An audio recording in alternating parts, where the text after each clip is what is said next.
Pinakamalakas na hari. Credit to the author. 1068-74. Ang mga pangalan po na nandito ay galing sa mga name generator. Kaya kung meron man pagkakatulad sa mga pangalan ng totoong tao o lugar, ito ay tunay na hindi sinasadya. Ang dalawang Lord Dynasties ay nagpadala ng 3 demigod. Ang mga hindi tao ay nagpadala ng demigod destruction mula sa demonic Sky Palace, ang Black Destruction Serpent Dragon, at isang demigod mula sa Dark Capital Cult. Ang Great Gun Lord Dynasty ay nagpadala ng demigod Tai Chi, demigod Spiritual Void mula sa Sky Suspension Palace, at demigod Dragon Emperor, ang pinakamalakas na eksperto mula sa Grand Imperial Hall. Hahaha, ngayon ang araw ng pagkamatay ng mga tao. Ang Black Destruction Serpent Dragon ay may masamang ekspresyon at malupit na tumawa. Hu! Ang lalaking may itim na kaliskis ay naglaslas gamit ang kanyang kamay, at isang mahinang alon ng itim na apoy ang agad na sumire sa Invisible Intent attack ng Demigod Dragon Emperor. Kasabay nito, ang alon ng apoy ay naging isang nagninangas na itim na dragon na umaksyon kay Demigod Dragon Emperor. Ang Dark Moon Lord Dynasty ay hindi magiging tugma para sa Great Gun Lord Dynasty kahit na mayroon na silang isa pang itim na carp. Nagiba ang ekspresyon ng Demigod Dragon Emperor habang marahan niyang itinuro kasama ang gintong dragon-headed staff. Isang gininto ang sinag na hugis dragon ang agad na bumagsak at pinatay ang apoy na nagmumula sa Black Destruction Serpent Dragon. Woo! Ang gininto ang sinag na hugis dragon na ito ay umungal at direktang humampas patungo sa Black Destruction Serpent Dragon. Kung makabawi ako sa aking pinakamataas, maaari kong sirain ang lahat ng tao sa isang hininga lamang. Ang Black Destruction Serpent Dragon ay may nakamamatay at nakakalaso na tingin. Gayunpaman, ang Black Destruction Serpent Dragon ay nagpalipat-lipat pa rin ng kanyang Dragon Yuan Divine Force at naglabas ng manipis na ulap ng Escarlate itim na apoy na maaaring sirain ang langit at lupa upang kontrahin ang pag-atake ng Demigod Dragon Emperor. Boom! Pang! Bam! Ang Black Destruction Serpent Dragon ay may solemn na ekspresyon habang naramdaman niya ang nakakatakot na sabog ng divine power. Ito ang pinakamalakas na demigod ng tao. Kailangang gamitin ng Black Destruction Serpent Dragon ang kanyang buong kapangyarihan laban sa Demigod Dragon Emperor. Kung hindi dahil sa napakabilis na pag-unlad ng digmaan, ang Black Destruction Serpent Dragon ay hindi man lang lalaban ngayon. Noon, siya ay malubhang nasugatan ng mga demigod ng tao at nanghina ng husto. Pati ang origin dimension niya ay nasira. Gayunpaman, nakipagkasunduan siya sa Dark Capital Cult. Ang Dark Moon Lord Dynasty ay magbibigay sa Black Destruction Serpent Dragon ng mga mapagkukunan upang ito ay makabawi, at ang Black Destruction Serpent Dragon ay tutulong sa Dark Moon Lord Dynasty na sirain ang Great Gun Lord Dynasty. Ang Black Destruction Serpent Dragon ay hindi pa isang demigod, ngunit ang kanyang lakas sa pakikipaglaban ay maihahambing sa isang demigod. Gayunpaman, may pagkakaiba pa rin sa pagitan niya at ng Demigod Dragon Emperor, ang pinakamalakas na eksperto ng Grand Imperial Hall. Boom! Boom! Boom! Kumilos din ang ibang demigods ng dalawang Lord Dynasties. Bam! Bam! Pang! Ang mga ulap at hangin ay umungol, at ang mga kakilakilabot na batas at layunin na maaaring magpalipat-lipat sa langit at lupa ay lumitaw. Kung hindi dahil sa katotohanan na ang mga demigod ay nakikipaglaban sa napakalayo mula sa lupa, ang anumang shockwave ay makakapatay ng mga sacred lord sa paunang yugto at sa ibaba. Tanging ang mga sacred kings lamang ang medyo nakakakita ng bahagi ng nakakatakot na labanan sa kalangitan. Kasabay nito, marami sa mga rurok na eksperto ng parehong Lord Dynasty sa Ling Province ang nanood sa labanang ito na maaaring magpabago sa digmaan.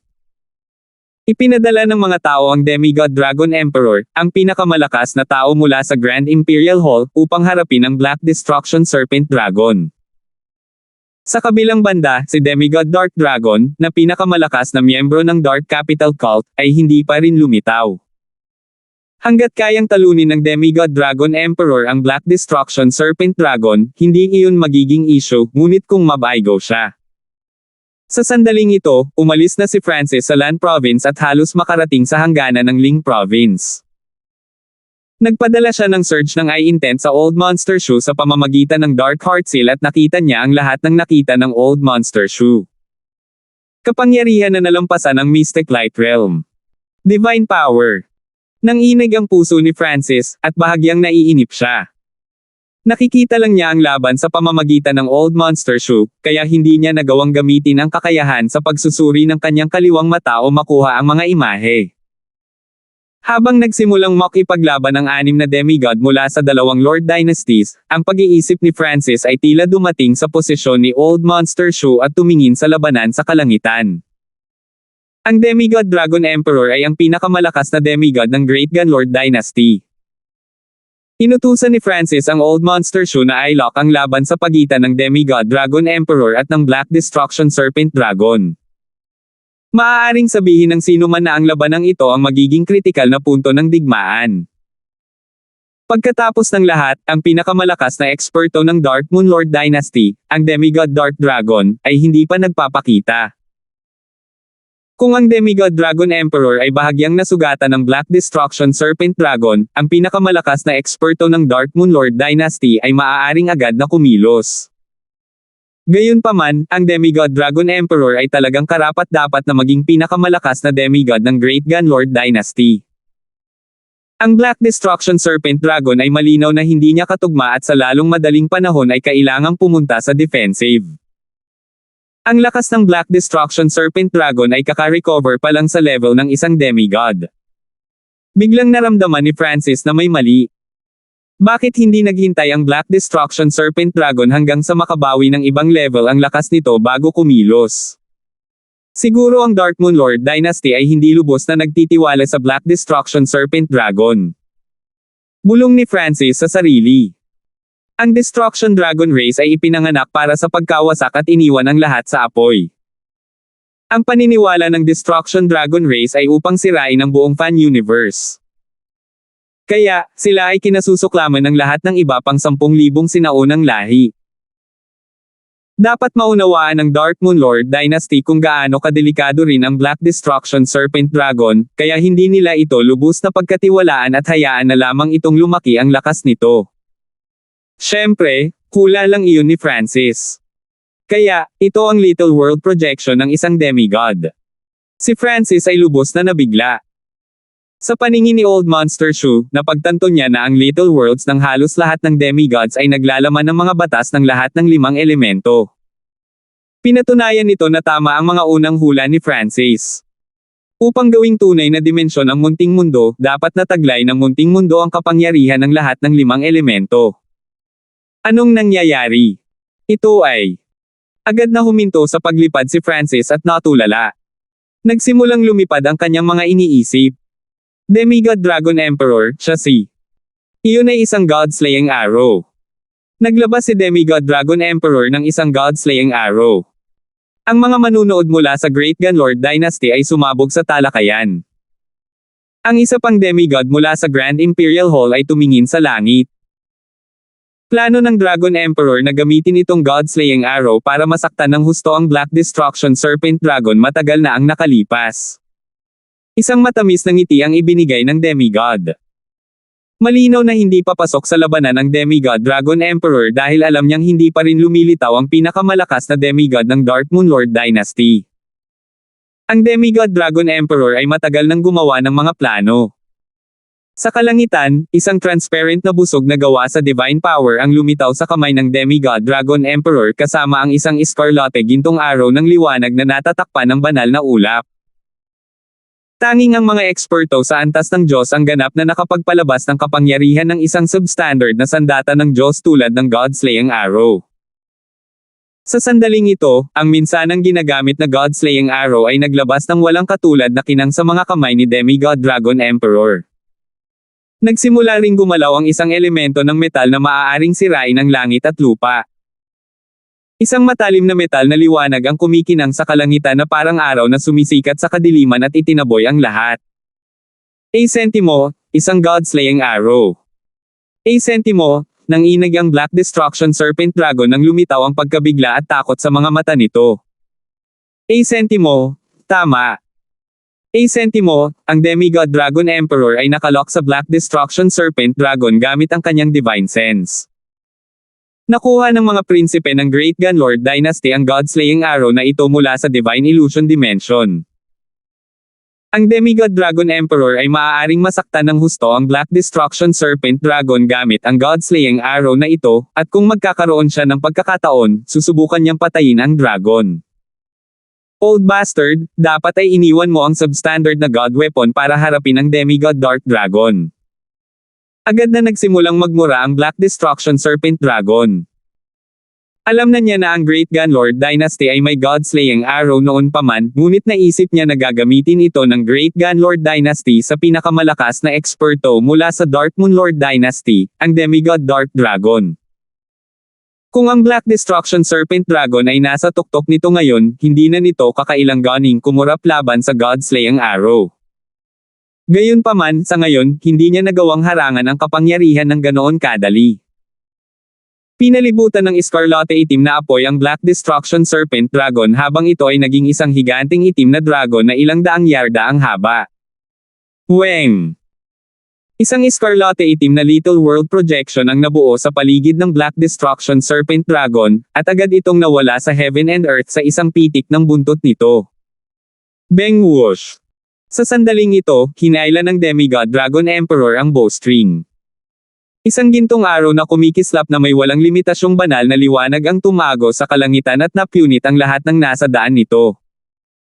Kasabay nito, hinabol ng Demigod Dragon Emperor ang Black Destruction Serpent Dragon. Si Francis ay nakatayo malapit sa mga hangganan ng Ling Province habang ang imahe ng Demigod Dragon Emperor na bumaril sa God-slaying arrow ay lumitaw sa kanyang isipan. Ito ang tunay na kapangyarihan ng God-slaying arrow. Sapat na para masaktan ng husto ang mga demigod. Dahan daw ang sinabi ni Francis matapos ang pagkabigla.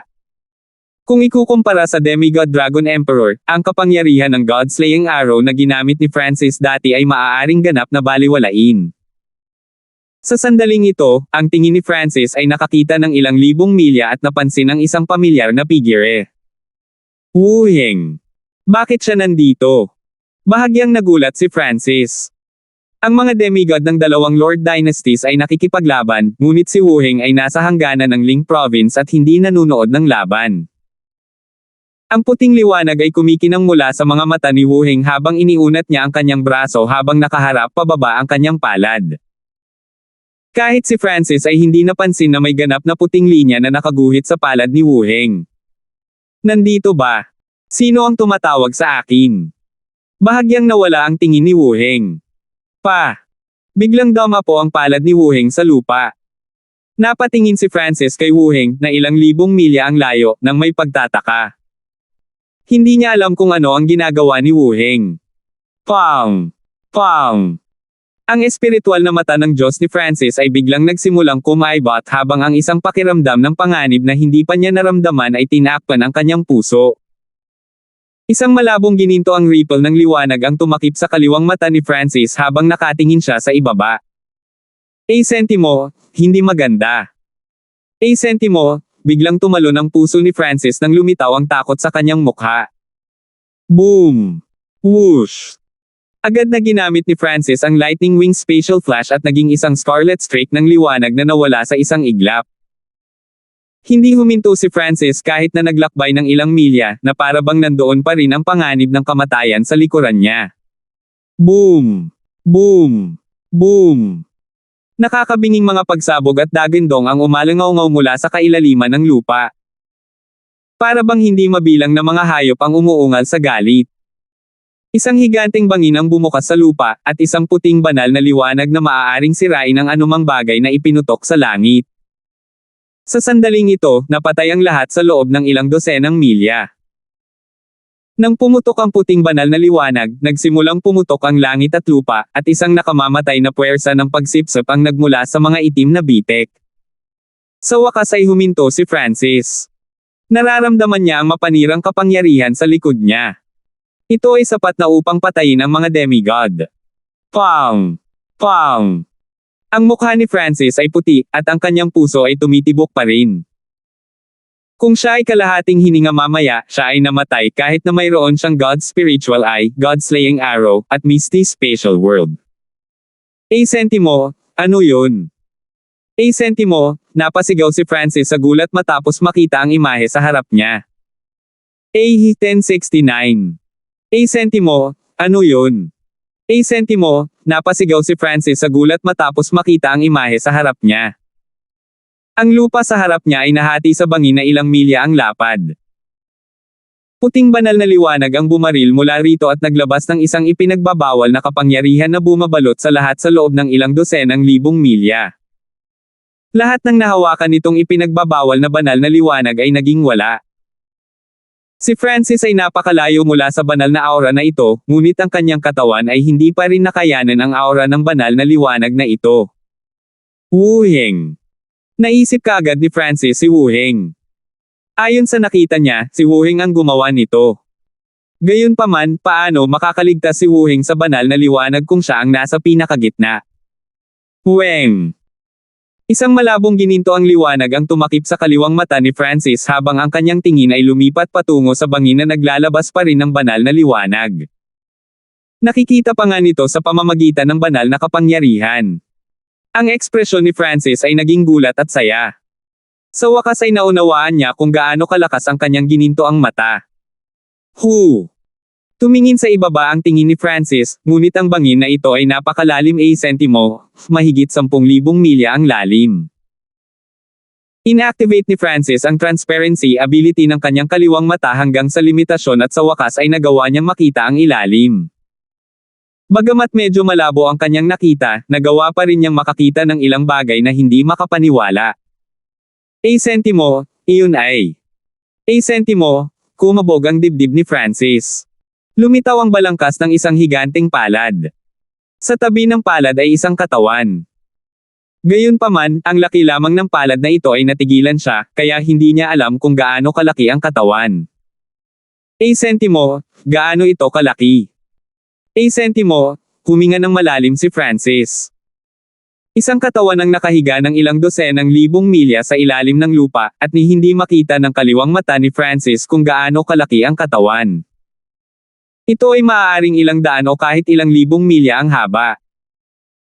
Naiisip lang ni Francis ang giant god race, na nasa ika-15 na pwesto sa 10,000 ancient races, na maaaring magkaroon ng ganoong kalaking katawan. Gayunpaman, bakit magkakaroon ng katawan ng isang Diyos sa ilalim ng lupa? Higit pa rito, ang katawan ay hindi lamang isang normal na tunay na Diyos. Itinuon ni Francis ang kanyang mga mata. Wala siyang sapat na kaalaman tungkol sa kapangyarihan ng mga Diyos, kaya hindi niya masabi kung anong antas ang banal na kapangyarihan ng katawan. Gayunpaman, isang bagay ang sigurado sentimo, ang kapangyarihan nito ay lumampas sa mga normal na true gods at namuno sa lahat ng nilalang sa continent zone. Ito ay masasabing ang pinakanakakagulat na sikreto na naihayag ng continent zone sa kasaysayan. Walang sino man, kabilang ang mga sagradong hari at demigod, ang makakalaban sa toksong ito. Pupunta sila dito ng walang pag-aalinlangan kahit na alam nilang may 80 hanggang 70% na posibilidad ng kamatayan. Gayunpaman, isinantabi ang ilang libong milyang katawan sa ilalim ng lupa, hindi man lang nagawang lapitan ni Francis ang bangin. Agad na ginamit ni Francis ang Dark Heart Seal para makita kung ano ang nakikita ng Old Monster Shrew. Tulad ng inaasahan, nakuha din nito ang atensyon ng mga demigod. Nanginig ang puso ni Francis. Ang mga bitek sa lupa ay dumaan sa buong lalawigan ng LAN. Ang lahat ng mga eksperto sa larangan ng digmaan ng Ling Province ay umatras, kabilang ang lahat ng sacred kings at demigods. Ang mga nakikipaglaban pa rin ay tumigil at agad na umatras, samantalang ang mga may mababang cultivation o bilis ay naging abo sa pamamagitan ng kapangyarihan ng Diyos na ito. Sentimo, anong nangyayari? Sentimo, natigilan ang isang demigod ng Grand Imperial Hall nang maramdaman niya ang kapangyarihan ng isang Diyos. Paano magkakaroon ng ganoong nakakatakot na kapangyarihan? May isang bagay sa ibaba ng larangan ng digmaan. Ang demigod Dark Ocean of Nine Darkness Palace ay may malamig na ekspresyon, at ang kanyang mga mata ay kumikislap na may lilang liwanag. Ang mga hindi tao ay mabilis ding umatras ng ilang libong milya. Isang kalahating transparent na hindi tao na may mga itim na kaliskis ay lumutang sa himpapawid at nagpalabas ng nakakatakot na enerhiya sa pag-iisip. Ang taong ito ang pinakamalakas na eksperto ng Dark Moon Lord Dynasty, Demigod Dark Dragon. Gayunpaman, ang aura na nagmumula sa kanya ay walang halaga kung ihahambing sa banal na liwanag. Ito kaya ang dahilan kung bakit hinikayat tayo ng Black Destruction Serpent Dragon na salakayin ng Great Gun Lord Dynasty. Ang Demigod Dark Dragon ay may malalim na tingin. Palagi siyang nagbabantay laban sa Black Destruction Serpent Dragon. Inilabas ni Demigod Dark Dragon ang kanyang Divine Sense sa lupa, ngunit nasira ito ng nakakatakot na puting Divine Light bago ito nakapaglakbay ng malayo. Ano ang nasa ibaba? Gulat na tanong ng Demigod ng isang peak 3-star power mula sa Dark Moon Lord Dynasty. Ang huling yugto ng digmaan sa pagitan ng dalawang Lord Dynasties ay naantala ng biglaang pagbabagong ito. Sa sandaling ito, ang lahat ay ganap na naaakit ng kapangyarihan ng isang Diyos. Wala sa kanila ang nag-isip tungkol sa digmaan. Sa di kalayuan, malayo sa kalangitan, biglang tumigil ang Demigod Dragon Emperor sa paghabol sa Black Destruction Serpent Dragon. Hindi kalayuan sa kanya ay naroon ang sira-sira at nasugatan na katawan ng Black Destruction Serpent Dragon. Paano ito posible? Ang kapangyarihan ng bangkay ng Diyos ay lumalabas. Hindi maintindihan ng Black Destruction Serpent Dragon. Ayon sa nakita nito kanina, ang bangkay ng Diyos sa ilalim ng Great Gun Lord Dynasty ay ganap na patay, ngunit sa ngayon, ang kapangyarihan nito ay tumatagos. Hinimok nito ang Dark Moon Lord Dynasty na salakayin ang Great Gun Lord Dynasty dahil gusto nitong sakupin ang lugar na ito at makahanap ng pagkakataong mag-isa sa ilalim ng lupa. Kung nakuha nito ang kapangyarihan mula sa bangkay ng Diyos, wala itong problema sa pagbawi pabalik sa pinakamataas na lakas nito. Gayunpaman, ngayong lumalabas na ang kapangyarihan ng bangkay ng Diyos, alam na ng buong kontinente ang pag-iral ng bangkay ng Diyos. Whoosh! Gamit ang sandali na ang Demigod Dragon Emperor ay natigilan, ang Black Destruction Serpent Dragon ay naging isang balahibo ng usok at nawala sa kalangitan. Ang kapangyarihan ng isang Diyos. Nanginig ang katawan ni Demigod Dragon Emperor. Wala na siyang pakialam sa Black Destruction Serpent Dragon. Ang Demigod Dragon Emperor ay na-stock sa Demigod rank sa loob ng 80,000 taon at hindi kailanman naging isang tunay na Diyos, ngunit ang puting kapangyarihan na nagmumula sa lupa ay ang kapangyarihan ng isang Diyos. Ito na ang huling pagkakataon niya. Ang Demigod Dragon Emperor ay hindi nag-abala sa Black Destruction Serpent Dragon na tumatakas at agad na bumalik sa punong tanggapan ng Great Gun Lord Dynasty na walang pasensya. Sentimo, shit. Sentimo, ang Black Destruction Serpent Dragon ay namumula sa galit. Hindi natuloy ang plano nito, at nasugatan din ito ng husto ng Demigod Dragon Emperor. May pag-asa pa rin sana itong maghayganti na siyang bangkay ng Diyos sa ilalim ng lupa, ngunit ngayong nahayag na ito, alam na talaga ng Dark Moon Lord Dynasty ang tungkol sa intensyon ng Black Destruction Serpent Dragon. Ang Dark Moon Lord Dynasty at ang Great Gun Lord Dynasty ay maaaring sabay-sabay na atakihin ang Black Destruction Serpent Dragon sa puntong ito. Dahil dito, sumakit ang ulo ng Black Destruction Serpent Dragon. Paano ito makakalapit sa bangkay ng Diyos? Malubhang nasugatan ito ngayon at maaaring mapatay kapag nakilala nito ang iba pang peak expert mula sa dalawang Lord Dynasties. Sentimo, iyon ay. Sentimo, ang nasugatan na Black Destruction Serpent Dragon ay tumingin sa malayo dahil sa pagtataka. Nasa warzone pa rin ito, ngunit nakatayo sa harapan nito ang isang slim at normal na babae na may cultivation lamang ng Great Origin Core Realm. Alam ng lahat na kahit ang mga normal na hari ay hindi nang ahas na pumasok sa larangan ng digmaan sa mga huling yugto ng digmaan, ngunit ang taong ito ay isa lamang Origin Core Realm Sovereign Lord. Ang Black Destruction Serpent Dragon. Tumigil din sandali si Betty. Napunta siya rito dahil sa tadhana, at hindi niya inaasahan na darating din ang Black Destruction Serpent Dragon. Gayunpaman, sa susunod na sandali, ipinakita niya ang isang mahinang ngiti. Ang mga mata ng Destiny. Ang Black Destruction Serpent Dragon ay napakaraming kaalaman at hindi nagtagal ay nahanap niya ang tunay na pagkakakilanlan ng babaeng ito. Gusto mo bang magkatrabaho? Isang simple at mahinang ngiti ang ipinakita ni Betty, na naging dahilan upang tumigil sandali ang Black Destruction Serpent Dragon. Kahit na ito ay malubhang nasugatan ngayon, maaari pa rin itong pumatay ng isang normal na Origin Core Realm Cultivator sa isang pitik ng daliri nito. Gayunpaman, sineseryoso ng Black Destruction Serpent Dragon ang panukalang ito. Sentimo, Terra na. Sentimo, ang Black Destruction Serpent Dragon ay nagpalibot ng ilang magnificent power na tumangay kay Betty sa hangin, at ang dalawa ay nawala sa kalangitan. Ang balita ng bangkay ng Diyos na lumilitaw sa harapang linya ay agad na kumalat sa dalawang Lord Dynasties. Maging ang mga demigod ay hindi makalapit sa ipinagbabawal na lugar na sakop ng kapangyarihan ng isang Diyos. Ang ipinagbabawal na lugar na ito ay lumitaw mismo sa larangan ng digmaan at pinaghiwalay ang dalawang Lord Dynasties. Ang dalawang Lord Dynasties ay nagpadala ng hindi mabilang na mga eksperto upang bantayan ang mga hangganan ng ipinagbabawal na lugar, at nagpadala din sila ng mga scout upang subukang alamin ang mga lihim sa ilalim ng lupa. Ang dalawang Lord Dynasties ay wala ng panahon na mag-alala tungkol sa digmaan.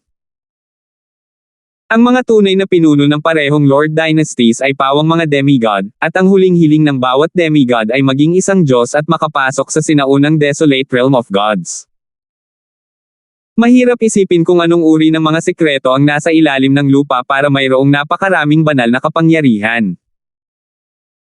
Gayunpaman, kahit ano pa iyon, naniniwala ang lahat ng Sacred Kings at Demigods na tiyak na magkakaroon ng kapalaran na may kaugnayan sa Heavenly Divine Realm sa ilalim ng lupa.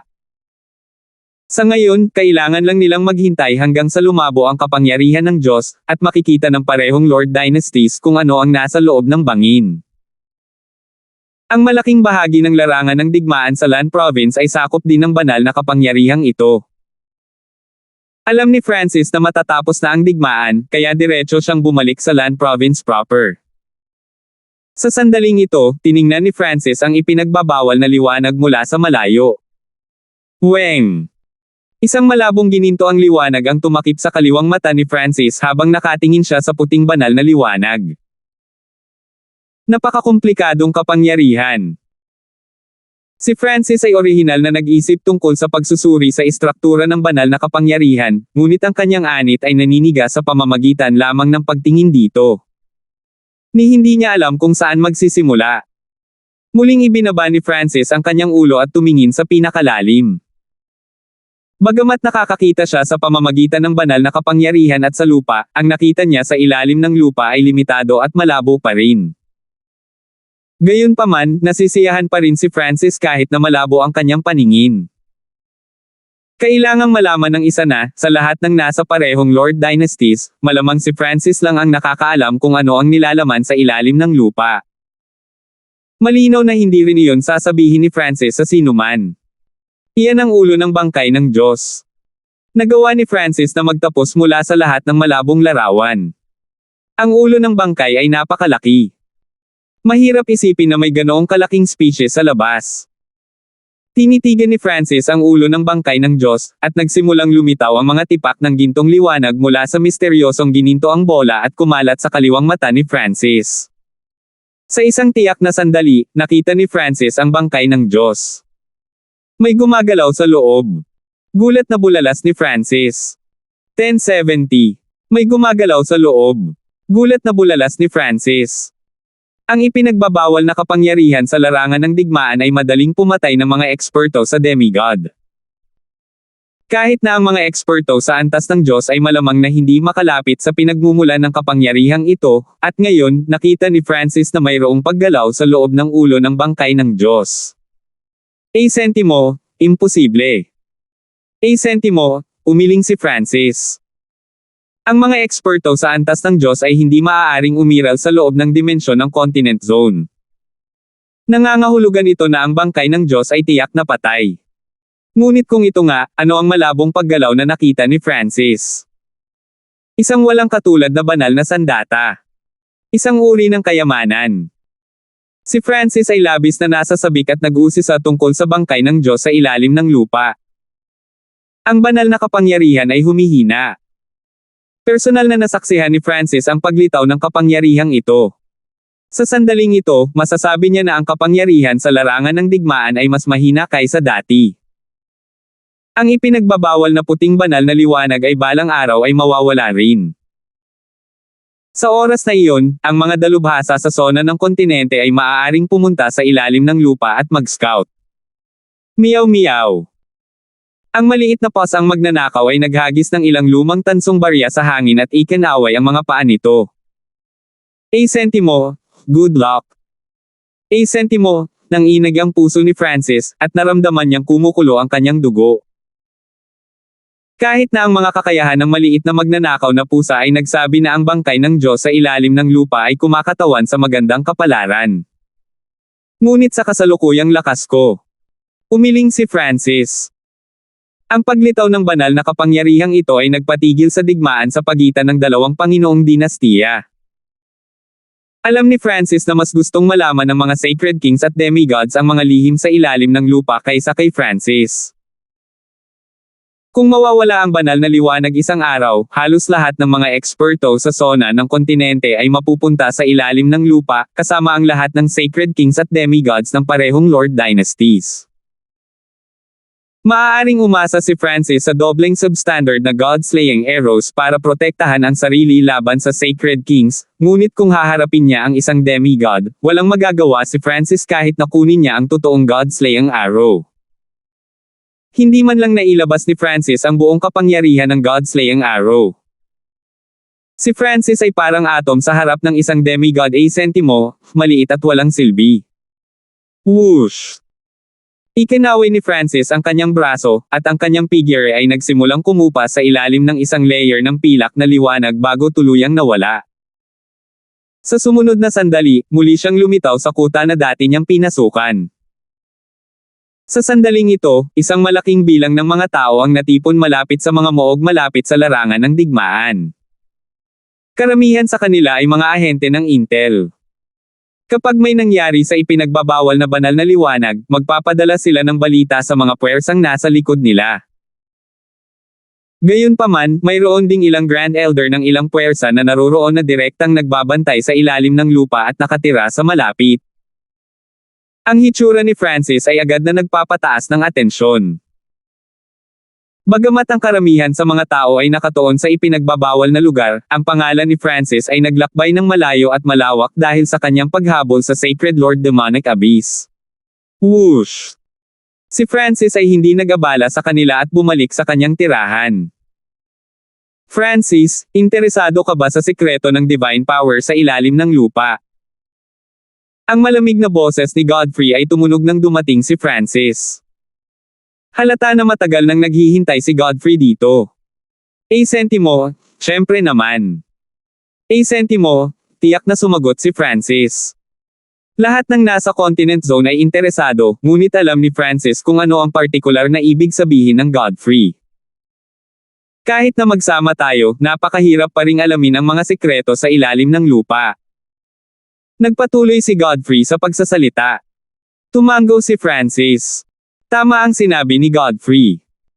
Ang aura na nagmumula kay Godfrey ay naging mas malakas, ngunit wala pa rin siyang magagawa laban sa isang sagradong hari. Higit pa rito, hindi lamang Sacred Kings ang nagsisikap na alamin ang mga lihim ng bangkay ng Diyos sa hinaharap. Magkakaroon din ng mga demigod na nakatayo sa tuktok ng kontinente.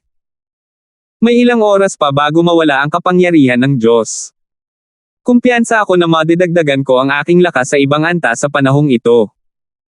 Magkakaroon ba ako ng pagkakataong makatrabaho ka? Isang malamig at malupit na ngiti ang ipinakita ni Godfrey. Tumalo ng puso ni Francis. Dahil si Godfrey ay may kapangyarihan ng Evil God, ang kanyang lakas ay halatang tumaas ng mabilis. Dapat ay walang problema para sa kanya na maabot ang mga huling yugto ng Mystic Light Realm bago mawala ang banal na liwanag, ngunit may panganib ding kasangkot. Ang isa ay hindi magiging matibay ang kanyang pundasyon. Ang pangalawa ay ang kanyang pagkatao ay muling mababago. Kasabay nito, si Francis ay natigilan. Upang malaman ang mga lihim sa ilalim ng lupa, handa si Godfrey na makuha ang kapangyarihan ng Evil God at piliting dagdagan ang kanyang cultivation. Sa isang tiyak na antas, tinukso siya ng Evil God Mental Thought Body, ngunit ang orihinal na may-ari ng Evil God Mental Thought Body ay si Seiya, isang sinaunang Diyos na hindi bababa sa ika-6 na ranggo ng 9 na ranggo ng tunay na Diyos. Kung kahit ang evil god mental thought body ay hinikayat si Godfrey na alamin ang mga sekreto sa ilalim ng lupa, makikita ng isang tao na ang bangkay ng Diyos sa ilalim ng lupa ay hindi simple at tiyak na lumampas sa inaasahan ni Francis. Sa sandaling ito, ang ibig sabihin ni Godfrey ay napakalinaw. Kumpiyansa si Godfrey na maaari niyang dagdagan ang kanyang lakas ng isa pang antas, at kung hindi gumawa si Francis ng malalaking pagpapahusay, maaaring wala siyang mga kwalifikasyon para makipagtambalan kay Godfrey. Natahimik sandali si Francis. Nakikita niya ang bangkay ng Diyos sa ilalim ng lupa. Ang resulta ng panghuhula mula sa maliit na paws ang magnanakaw pati na rin ang interes ng evil god mental thought body sa katawan ni Godfrey ay nagpatunay na ang bangkay ng Diyos sa ilalim ng lupa ay tiyak na hindi simple. Imposible para kay Francis na sumuko sa bangkay ng Diyos. Higit pa rito, ngayong huminto na ang digmaan sa pagitan ng dalawang Lord Dynasties at nakalabas na ang demigod mula sa Nine Darkness Palace, naramdaman ni Francis na hindi magtatagal bago kumilos ang demigod ng Nine Darkness Palace laban sa Hall of Gods. Ang kapalaran na nasa loob ng bangkay ng Diyos ay maaaring isang pagkakataon para maabutin ni Francis ang Nine Darkness Palace. Talagang i-scout ko ang bangkay ng Diyos. Tumugon si Francis na may mapagpa siyang tingin. Sa kasalukuyang dami ng mga mapagkukunan na mayroon siya at ang kakayahang duplikasyon ng kanyang kaliwang mata, hindi ito masyadong mahirap para sa kanya na dagdagan ang kanyang paglilinang. Upang malaman ang mga sikreto ng bangkay ng Diyos, handa si Francis na pataasin ang bilis ng kanyang pagcultivation kahit na ang kanyang pundasyon ay hindi ang pinakamahusay pagkatapos. Gayunpaman, kahit na nagawa ni Francis na pataasin ang kanyang cultivation ng isang maliit na antas, hindi pa rin ito sapat para malaman niya ang mga sekreto ng God Corps. Sa makatuwid, handa si Francis na makipagtulungan kay Godfrey. Sentimo, mabuti. Sentimo, isang masamang ngiti ang ipinakita ni Godfrey. Ang araw na winasak nila ang Nine Darkness Palace ay ang araw na nag-away sila ni Francis. Kung hindi mahabol ni Francis ang kanyang mga yapik, kung gayon ang huling labanan ay walang kabuluhan. Whoosh! Nag-iwan si Godfrey ng isang bola ng masamang aura habang siya ay nawala sa bulwagan ni Francis. Hihihi. Masyadong masungit ang brat na yon. Ano ba kasing kumpiyansa niya na kaya niyang abutin ang bilis mo? Ang evil god mental thought body sa loob ng katawan ni Godfrey ay tumawa at sinabing may paghamak. Meow meow. Lumitaw ang maliit na paws ang magnanakaw pagkatapos umalis si Godfrey at iwinagayway ang mga paa nito kay Francis. Oo naman. Hindi problema ang mga mapagkukunan. Pumayag si Francis sa maliit na paws ang magnanakaw na humihingi ng mga mapagkukunan ng walang pag-aalinlangan. Walang nakakaalam kung anong uri ng kahirapan at panganib ang nilalaman ng bangkay ng Diyos. Ang maliit na paws ang magnanakaw na nagiging mas malakas ay magiging malaking tulong kay Francis. Bumalik sa Divine Illusion Dimension, higit na umasa siya sa maliit na paws ang magnanakaw. Oras na para bumalik ako. Bulong ni Francis. Ayon sa kasalukuyang sitwasyon, ang ipinagbabawal na banal na liwanag na ito ay hindi mawawala sa loob ng ilang panahon. Ayaw na ring mag-away ng dalawang Lord Dynasties. Ang digmaan ay naging isang labanan para sa bangkay ng Diyos. Alinmang Lord Dynasty ang nakakuha ng higit pa ang siyang magpapasya sa huling mananalo. Sa makatuwid, walang punto para kay Francis na manatili sa larangan ng digmaan.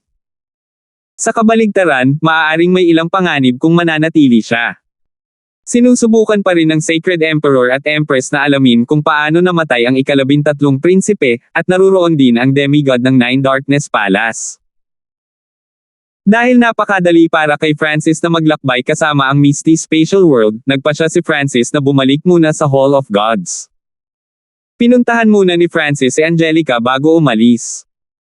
Ang kaguluhan mula sa larangan ng digmaan ay nagpagising kina Godfrey at Angelica mula sa pag-iisa. Brother Francis.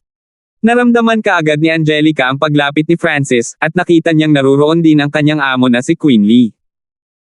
Angelica, may gagawin ako at kailangan kong bumalik sa Hall of Gods. Direktang sabi ni Francis. Sentimo, sasama ako sa iyo. Sentimo, sabi ni Angelica pagkatapos mag-isip sandali. Hindi, ang Hall of Gods ay kasalukuyang may alitan sa Nine Darkness Palace. Mas maganda kung manatili ka rito. Agad na sumagot si Francis. Ayon sa alam ni Francis, ang pangunahing dahilan ng pagbagsak ng pamilya Duanmo ay dahil sa Nine Darkness Palace. Sa makatuwid, ang Nine Darkness Palace ay hindi gustong makita ang pagsikat ni Angelica. Ang bloodline ng spiritual race ni Angelica ay masyadong mahalaga sa Great Gunlord Dynasty, kaya hindi dapat manggahas ang Nine Darkness Palace na patayin siya, ngunit hindi nasaktan ang pag-iingat. At saka, kung tama ang hula ko, dapat na mas mabilis pa ang cultivation ni Angelica dito. Ngumiti si Francis. Kinain ng spiritual race bloodline ang essence ng heaven and earth, kaya ang bilis ng cultivation ng may-ari ay mas mabilis kung sila ay nasa mas mataas na kalidad na lugar tulad nito. Dahil sa banal na kapangyarihan, ang Heaven Earth Yuan Chi sa paligid ng battlefield ay iba at sobrang kapal na ngayon. Ito ay isang perpektong lugar para sa Angelica upang linangin, at ang sinaunang kapangyarihang ito ay maaaring mapataas pa ang kadalisayan ng linya ng dugo ni Angelica. Kung si Angelica ay nasa mundo ng mga Diyos, ang kanyang spiritual race bloodline ay magbibigay daan sa kanya na maging sacred king man lang. Baka naging Diyos na siya. Angelica, nakita ko ang mga mapagkukunang ito nang hindi sinasadya. Naglabas si Francis ng interspatial ring na naglalaman ng tubig ng pond mula sa Ancient Dream Realm, bahagi ng bloodline mula sa Earth-Shattering Raging Bulls, at isang sinaunang damo na hindi niya matukoy. Naniniwala si Francis na ang mga sinaunang mapagkukunang ito ay makakatulong ng malaki kay Angelica. Hindi sila gaanong kumpara sa mga mapagkukunan na mayroon siya sa kasalukuyan, ngunit hindi niya maaaring ibigay ang lahat ng ito dahil hindi magandang ideya na kumuha ng masyadong maraming ngayon. Pagkatapos ay nagpaalam si Francis kina Angelica at Queen Lee bago umalis sa larangan ng digmaan. Junior Marshal Sister Angelica, maaari mong linangin ng mapayapa. Sa iyong bloodline ng spiritual race, sandali lang ang pagiging isang Diyos. Hindi mo kailangang ipagsapalaran ito. Hinikayat ni Queen Lee pagkaalis ni Francis. Ang ipinagbabawal na kapangyarihan ng isang Diyos sa larangan ng digmaan ay unti-unting humihina. Alam ng lahat na ang kapangyarihang ito ay mawawala balang araw, at sa sandaling iyon, susubukan ng lahat ng mga eksperto sa zona ng kontinente na hanapin ang kayamanan sa ilalim ng lupa. Ang mga demigod ng parehong Lord Dynasties ay lilito. Ang panganib na kasangkot ay masyadong mataas. Si Queen Lee ay walang sapat na lakas ng mga eksperto sa Mystic Light Realm para protektahan si Angelica, kaya ayaw ni Queen Lee na pumunta si Angelica. Hindi, kailangan kong pumasok. Sabi ni Angelica sa tiyak na tono. Alam niya na tiyak na papasok si Francis, at gusto niyang tulungan si Francis sa abot ng kanyang makakaya. Angelica, bakit mo ginagawa ito sa iyong sarili? Ang tinig ng Sacred Lord Purple Knight ay tumunog sa kanyang kaluluwa. Tutuon ako sa paglilinang sa panahong ito, kaya magkakaroon ako ng kakayahang protektahan ang aking sarili. Ang katawan ni Angelica ay kumikinang na may bahagyang lilang liwanag habang ang asensya ng langit at lupa ay sumanib sa kanya. Ang espiritual na lahi ay nasa 19 na ranggo sa 10,000 sinaunang lahi, at ang kanilang paglilinang ay naghari sa pinakamataas. Hanggat mayroon silang sapat na heaven and earth essence, maaaring kainin ito ng spiritual race at dagdagan ang kanilang kapangyarihan. 1071. Tutuon ako sa paglilinang sa panahong ito, kaya magkakaroon ako ng kakayahang protektahan ang aking sarili. Ang katawan ni Angelica ay kumikinang na may bahagyang lilang liwanag habang ang asensya ng langit at lupa ay sumanib sa kanya. Ang espiritual na lahi ay nireranggo sa 19 sa 10,000 sinaunang lahi at ang kanilang paglilinang ang naghari sa pinakamataas. Hanggat mayroon silang sapat na heaven and earth essence, maaaring kainin ito ng spiritual race at dagdagan ang kanilang kapangyarihan. A Sentimo, ito ang A Sentimo, inilagay ni Angelica ang kanyang divine sense sa interspatial ring na ibinigay sa kanya ni Francis. Binuksan niya ang isang bote ng salamin, at lumitaw ang isang makapal na aura ng bloodline mula sa isa sa 10,000 ancient races. Niyanig nito ang kanyang spiritual race bloodline, at ang kanyang natutulog na bloodline genes ay nagsimulang magising. Isang malakas na bloodline pressure ng spiritual race ang pinakawalan mula sa katawan ni Angelica at naging sanhi ng pagyanig ng Heaven Earth Yuan Chi sa malapit. Ang lilang liwanag ay kumislap at lumikha ng isang ipoypo. Ang mystic light sacred power sa katawan ni Queen Lee sa tabi niya ay nagsimulang manginig. Ito ay pinigilan at hindi maiikot. Angelica. Ano yun? Agad na tanong ni Queen Lee nang maramdaman niya ang biglaang pagbabago kay Angelica. Naramdaman niya na ang bloodline ng spiritual race ni Angelica ay naging mas malakas, at ang pressure na nagmumula dito ay nagparamdam kay Queen Lee na parang siya ay maliit kung ikukumpara. Ito. Ibinigay sa akin ni Brother Francis. Inilabas ni Angelica ang isang transparent na bote ng salamin na naglalaman ng ilang madilim na dilaw na kumikinang na dugo, at isang sinaunang bloodline na aura ay nagsimulang dahan-daang lumabas. Napakakapal ng sinaunang aura. Mukhang mula ito sa isa sa 10,000 sinaunang lahi, at ang kadalisayan nito. Si Queen Lee ay ganap na natigilan habang inilalagay niya ang kanyang divine sense sa loob ng bote. Hu! Ikinaway ni Queen Lee ang kanyang kamay, at agad na lumitaw ang isang hadlang na hamarang sa sinaunang bloodline na aura. Angelica, kung lubos mong maa-absorb ang mga gene at aura ng bloodline na ito, maaaring umunlad ang kadalisayan ng iyong spiritual race bloodline. Ang boses ng Sacred Lord Purple Knight ay narinig sa isip ni Angelica. Paano nagkaroon si Francis ng isang bagay na napakahalaga? Nagtatakang tanong ni Queen Lee. Meron ding ganito. Tumigil sandali si Angelica bago kumuha ng herb mula sa interspatial ring. Hindi niya alam kung ano iyon, kaya kinuha niya ito para tingnan ng Sacred Lord Dark Knight at Queen Lee. Ito ay isang sacred spirit green jade grass, isang maalamat na damo mula sa sinaunang panahon. Naglalaman ito ng elemento ng wood na maaaring isama sa sacred power whirlpool ng isang mystic light realm sacred lord. Napakaraming kaalaman ng Sacred Lord Purple Knight at agad na nakilala ang damo. Alam ng lahat na ang lakas ng isang sacred lord ay nauugnay sa sacred power whirlpool sa loob ng kanilang katawan. Ang pinakamahalaga, ang Sacred Spirit Green Jade Grass na ito ay naglalaman ng napakakapal na sinaunang aura na nakatulong kahit sa mahalagang bloodline ni Angelica. Talagang nag-effort ang Francis na ito. Binigyan kanya ng napakaraming mahalagang mapagkukunan. Napabuntong hininga ang Sacred Lord Purple Knight. Brother Francis, hindi kita pababayaan. Tuwang-tuwa si Angelica habang hawak niya ang dalawang kayamanan. Binigyan siya ni Francis ng napakamahal na kayamanan. Nag-init ito kay Angelica, at natubagan ang kanyang mga mata.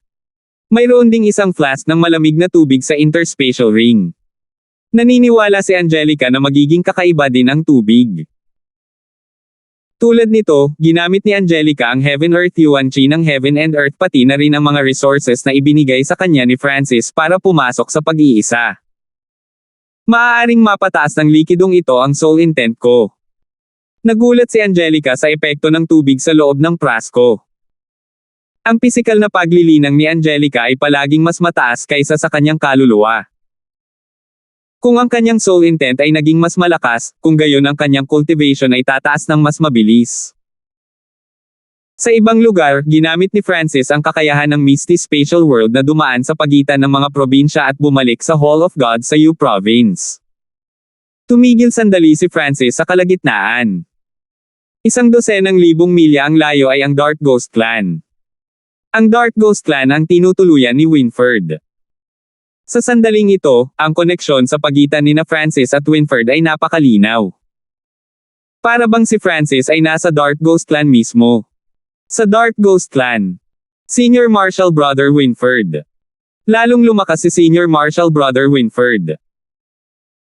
Ang Senior Marshal Brother Hanford ay ang walang katulad na kababalaghan ng Dark Ghost Clan, at ang kanyang pangalan ay tiyak na magugulat sa Great Gunlord Dynasty sa hinaharap. Maraming inner disciples at kahit ilang core disciples ng Dark Ghost Clan ang lubos na gumagalang kay Winford. Sa oras na ito, si Winford ay isa ng Domain Level King, at siya ang head disciple ng Dark Ghost Clan. Siya ay isang beses sa 10,000 taong kababalaghan sa Tao of Ghosts, at siya ang personal na disipulo ng unang elder ng Dark Ghost Clan. Ang katayuan ng unang Elder ay mas mababa lamang sa katayuan ng Grand Elder. Binaliwala ni Winford ang lahat at nagkaroon ng malamig na ekspresyon habang umalis siya sa Dark Ghost Clan. Nang si Winford ay umusad sa isang tiyak na distansya, tumingin siya sa paligid at wala siyang nakitang kainahinala. Sa susunod na sandali, isang whirlpool na naglalaman ng maraming kayamanan ang lumitaw sa tabi ni Winford. Inimbak sila ni Winford sa sandaling lumitaw sila. Pagkatapos ay pumunta si Winford sa ibang direksyon at umalis sa Dark Ghost Clan. Walang emosyong ekspresyon si Francis. Talagang kailangan niya si Winford para mas mabilis na lumakas. Nakipaglaban si Francis sa maraming Sacred Lords pagkatapos maging isa, at napagtanto niya kung gaano kahalaga ang mga clone. Sa kritikal na sandali, mayroon silang kakayahan na ibalik ang tubig. Masyadong mahina ang clone ni Francis. Siyempre, ang pangunahing dahilan ay dahil si Winford ay nasa Dark Ghost Clan at hindi siya makapag-overperform, baka makatawag siya ng hindi gustong atensyon, ngunit hindi na makapaghintay si Francis. Binigyan ni Francis si Winford ng maraming mahalagang sinaunang mapagkukunan sa pagkakataong ito. Karamihan ay kapaki-pakinabang kahit para sa Mystic Light Realm Sacred Lords. Ang plano ni Francis ay paalisin sandali si Winford sa Dark Ghost Clan, at sa pagbabalik, sasabihin niya na napunta siya sa isang mana, kung saan nakakuha siya ng maraming cultivating resources. Papayagan nito ang lakas ni Winford na tumaas ng mabilis na may magandang dahilan. Pagkatapos ay dahan-daang nawala si Francis sa isang layer ng silver light pagkatapos magbigay ng resources kay Winford. Bumalik si Francis sa Hall of Gods makalipas ang isang araw. Hindi siya nakakuha ng atensyon ng sino man at diretsyong pumasok sa Hall of Gods. Si Supreme Emperor Dark Knight at Clarissa ay naghihintay sa isang secret hall. Iniulat ni Clarissa ang kasalukuyang sitwasyon ng Hall of Gods kay Francis pati na rin ang ilang iba pang mahalagang impormasyon. Sinabi ng Supreme Emperor Dark Knight kay Francis ang kasalukuyang kalagayan ng Silence Assassination Division dahil napakataas ng success rate kamakailan. Supreme Emperor Dark Knight, limitahan ang dami ng mga assassination mission at dahan-daang bawasan ang mga ito. Sinabi ni Francis sa Supreme Emperor Dark Knight. Ngayong lumabas na ang Sacred Kings at isang demigod ng Nine Darkness Palace, mas mabuti kung pabagalin ng Silence Assassination Division ang kanilang mga aksyon. Clarissa, mayroon bang balita tungkol sa Black Destruction Serpent Dragon? Tanong ni Francis. Na-curious siya tungkol sa Black Destruction Serpent Dragon. Pagkatapos ng lahat, si Francis ay isa sa mga pangunahing tao na huminto dito sa Divine Illusion Dimensions, at ginamit pa niya ang kapangyarihan ng kanyang kaliwang mata upang labanan ito. Ang Black Destruction Serpent Dragon ay malubhang nasugatan pagkatapos makipaglaban sa Demigod Dragon Emperor at tumakas. Walang nakakaalam kung nasaan ito. Sabi ni Clarissa. Nagawa niyang makaligtas laban sa Demigod Dragon Emperor. Bahagyang nadismaya si Francis. Bagamat ang Demigod Dragon Emperor ay ang pinakamalakas na demigod mula sa Grand Imperial Hall, ang Black Destruction Serpent Dragon ay hindi eksaktong mahina. Malamang na ang Demigod Dragon Emperor ay naakit ng kapangyarihan ng bangkay ng Diyos na lumitaw sa larangan ng digmaan, at ang Black Destruction Serpent Dragon ay nagawang makatakas sa kaguluhan. Nabahala si Francis na hindi namatay ang Black Destruction Serpent Dragon. Pagkatapos ng lahat, sa tuktok nito, ang lakas ng dragon na ito ay kapantay ng sinaunang Diyos na si Seiya. Sa loob ng isang tagong kanyon sa loob ng larangan ng digmaan ng lalawigan ng Shuang, isang mabangis na lalaki na nababalutan ng itim na kaliskis ay nakaharap sa isang simpleng babaeng nakaputi. Patayin si Francis. Ang Black Destruction Serpent Dragon ay huminto sandali. Hindi niya inaasahan na ito ang dahilan kung bakit ito natagpuan ng may-ari ng Eyes of Destiny. Ang Black Destruction Serpent Dragon ay may malalim na impresyon kay Francis. Kung hindi dahil kay Francis, matagal na sana itong nakapasok sa Seiya Palace at kumuha ng ilang resources. Ang lakas nito ay maaaring tumaas ng mabilis, nahahayaan siyang labanan ang mga demigod ng Great Gun Lord Dynasty nang walang pinsala. Ang pagpatay ng isang tao sa tulong ng Eyes of Destiny ay dapat na napakasimple, tama. Lumitaw ang pagiging tuso sa mga mata ng Black Destruction Serpent Dragon.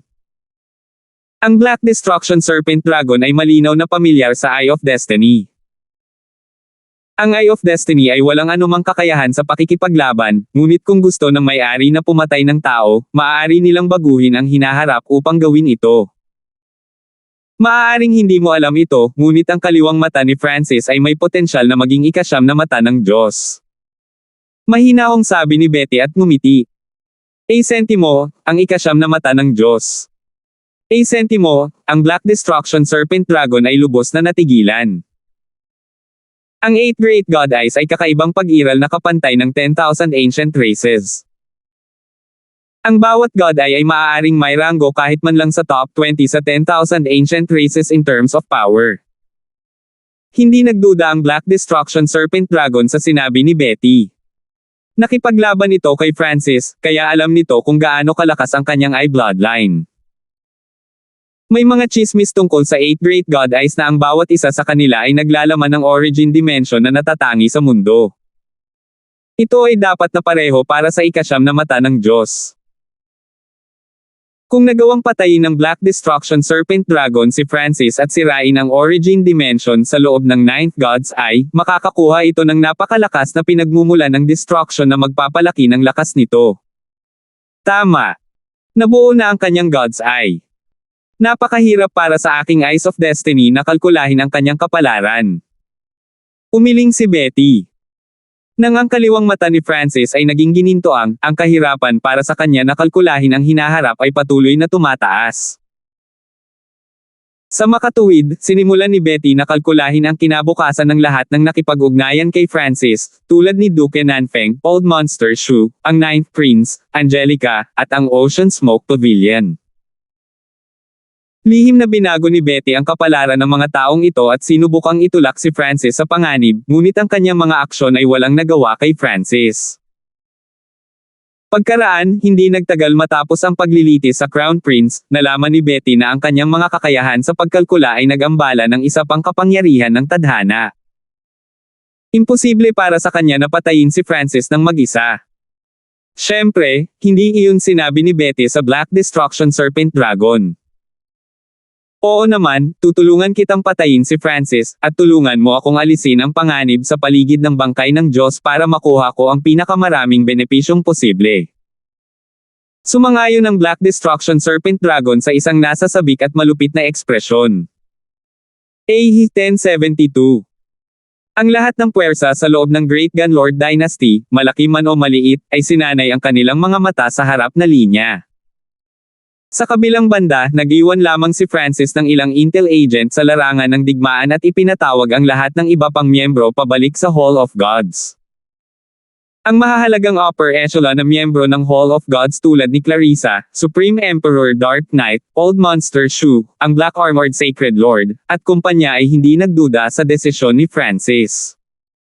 Si Francis mismo ay agad na pumasok sa pag-iisa upang itaas ang kanyang cultivation upang ma-scout niya ang bangkay ng Diyos sa hinaharap. Nakakuha si Francis ng malaking halaga ng mahalagang mapagkukunan mula sa Ancient Dream Realm pagkatapos masakop ang Earth-Shattering Raging Bulls at ang Skyfire Lightning Ape. Ang kaliwang mata ni Francis ay may kakayahang mag-duplicate din, kaya maaari niyang i-duplicate ang lahat ng resources na kailangan niya hanggang sa hindi na magamit ang mga ito sa kanya. Pangunahing nakatuon si Francis sa kanyang paglilinang sa pagkakataong ito. Bukod doon, nagtrabaho din siya sa kanyang Soul Eye Bloodline Techniques. Ang pagtaas ng kanyang cultivation ay maaaring mabawasan ang agwat sa pagitan niya at ng mga sagradong hari upang maprotektahan niya ang kanyang sarili laban sa isa. Tulad ng para sa Soul Eye Bloodline Techniques, sila ang pinakamalakas na hakbang ng pagpatay ni Francis bukod sa God-slaying arrow. Sa ngayon, ang soul intent ni Francis ay nasa huling yugto ng Mystic Light Realm. Ang kanyang Soul Eye Bloodline Techniques ay maaaring makapinsala sa Sacred Kings. Ang kanyang Gaze of the God Eye at ang God Eye Dispersion ay maaari pa nga silang masaktan ng husto. Gayunpaman, may depekto sa parehong mga kasanayang ito sentimo, kapag ginagamit ang mga ito, wala nang magagawa pa si Francis. Dahil ang mga eksperto sa Sacred Lord ay karaniwang may mga clone, ang bisa ng dalawang eye bloodline technique na ito ay lubhang nabawasan. Sa kasalukuyan, ang clone ni Francis A. Sentimo, si Winfred A. Sentimo, ay hindi sapat na malakas at hindi rin kayang lumaban sa tabi niya. Ipinakalat ni Francis ang 10,000 Divine Thoughts technique at nagpas siyang mag-multitask.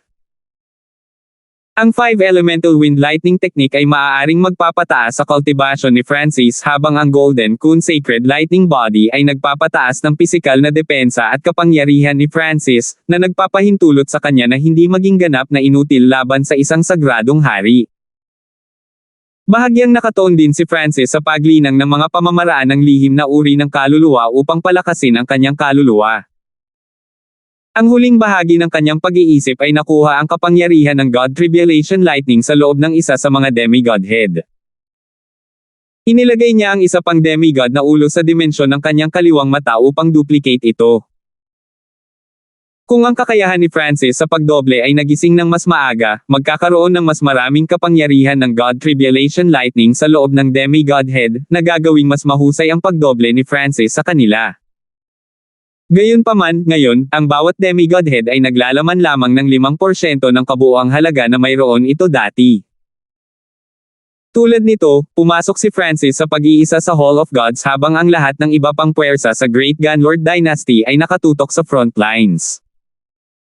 Ginamit ng Hall of Gods ang pagkakataong ito para mabilis na lumawak. Pagkalipas ng 3 buwan, naramdaman ni Francis na napakabagal ng kanyang pag-unlad sa paglilinang. Ito ay dahil si Francis ay kakapasok lang sa Mystic Light Realm kamakailan at patuloy na gumagamit ng mga mahalagang mapagkukunan mula sa Ancient Dream Realm, na lubhang nagpapababa ng kanilang pagiging epektibo sa kanya.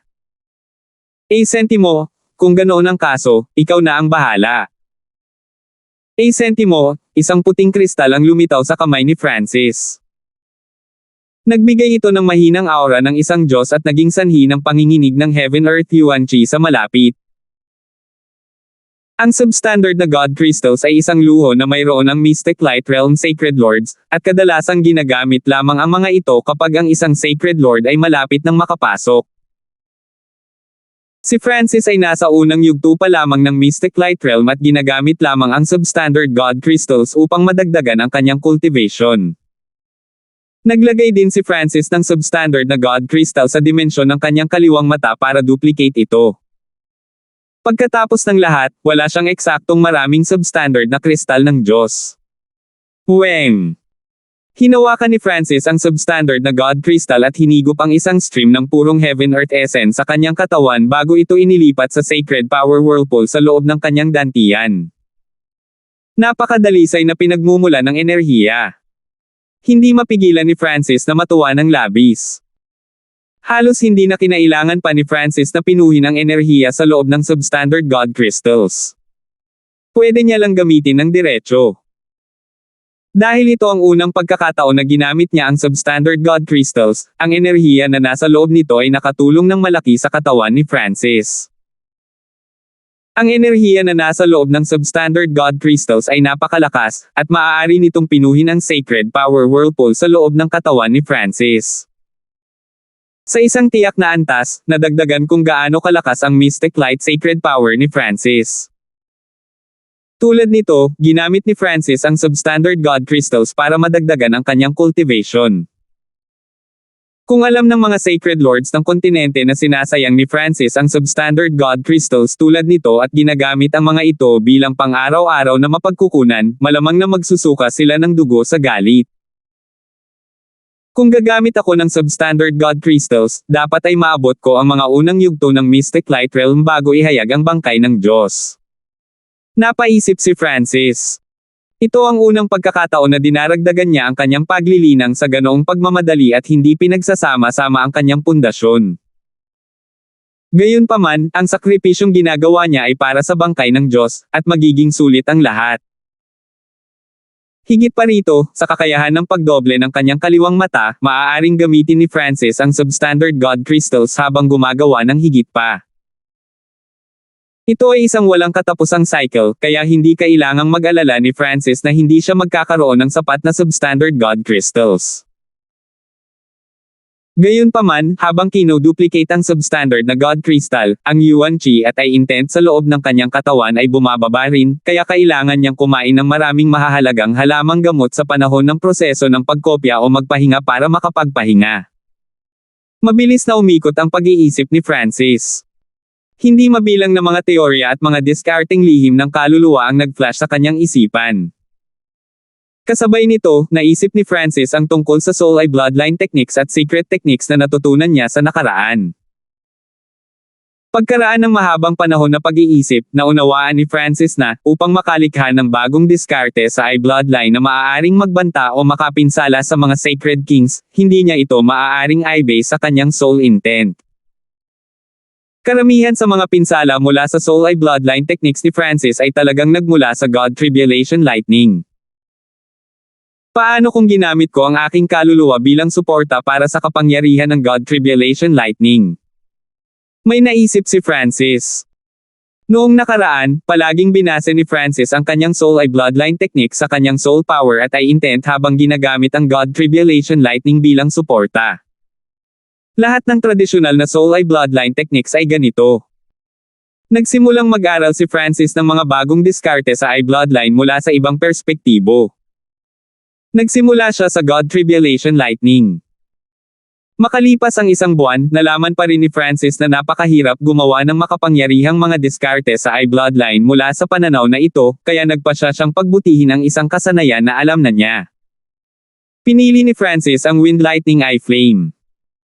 Ang Wind Lightning Eye Flame ay lubhang kapaki-pakinabang, at ito ay naging mas malakas habang ang 5 Elemental Wind Lightning technique ni Francis ay umuunlad, kaya naman ginagamit pa rin niya ito. Naramdaman ni Francis na ang pag-usad ay napakalinaw kapag pinapabuti ang Wind Lightning Eye Flame. Kung tutuusin, alam na niya ito. Ang kaliwang mata ni Francis ay biglang bumukas makalipas ang 3 buwan, at kumalat ang nakakatakot na soul aura na may mga batas ng pagkasira. Isang bola ng God Tribulation Lightning ang kumurap sa kaliwang mata ni Francis. Ang bawat marka ng God Tribulation Lightning ay kumikinang ng isang kaluluwa apoy na sa wakas ay nabuo ng isang bola ng malakristal na purple God Tribulation Lightning Soul Fire. Lightning Tribulation Eye Flame, kumpleto na. Isang malabong ngiti ang lumitaw sa mukha ni Francis. Nangangahulugan ang pagkumpleto ng Lightning Tribulation Eye Flame na ang karunungan ni Francis sa God Tribulation Lightning ay bumuti. Sa panahong ito, nagawa ni Francis na duplicate ang 3 pang demigodhead, at naabsorb niya ang lahat ng God Tribulation Lightning sa loob ng mga ito sa kanyang Lightning Soul Body. Si Francis ay may halos 4,000 simbolo ng God Tribulation Lightning sa loob ng kanyang Lightning Soul Body ngayon.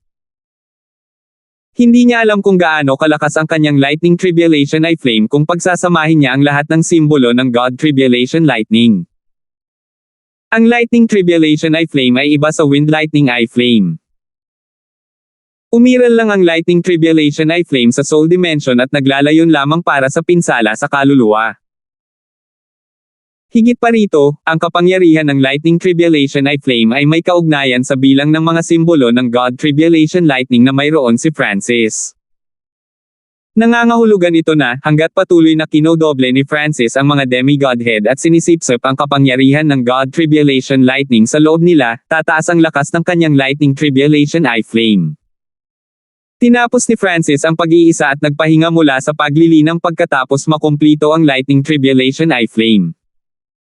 Nagawa ni Francis na lumikha ng Soul Eye Bloodline Technique pagkatapos ng 7 buwang pag-iisa, ngunit ang kanyang cultivation ay hindi pa rin nakapasok sa mga unang yugto ng Mystic Light Realm kahit na sa tulong ng napakaraming substandard na God Crystals. Sa kabutihang palad, ang kaliwang mata ni Francis ay may kakayahan na i-duplicate ang substandard na God Crystals o kung hindi lahat ng kanyang substandard na God Crystal ay maaaring naubos na. Gayunpaman, ang kasalukuyang estado ni Francis ay hindi masyadong maganda dahil palagi niyang ginagamit ang kakayahan sa pagkopya ng kanyang kaliwang mata sa loob ng 7 buwan. Kailangan niya ng oras para makabawi. Ginamit ni Francis ang Dark Heart Seal para makipag-ugnayan kay Clarissa pagkaraang lumabas sa pag-iisa. Guro, Ang banal na kapangyarihan na malapit sa mga linya sa harap ay ganap na nawala, at lahat ng mga eksperto sa sona ng kontinente ay maaaring umabot sa lalim na ilang libong milya ngayon, iniulat ni Clarissa kay Francis. Maaabot na nila ang ilang libong milya sa ilalim ng lupa ngayon. Nagulat si Francis. Ang bilis ng pagkawala ng banal na kapangyarihan ay lumampas sa kanyang inaasahan.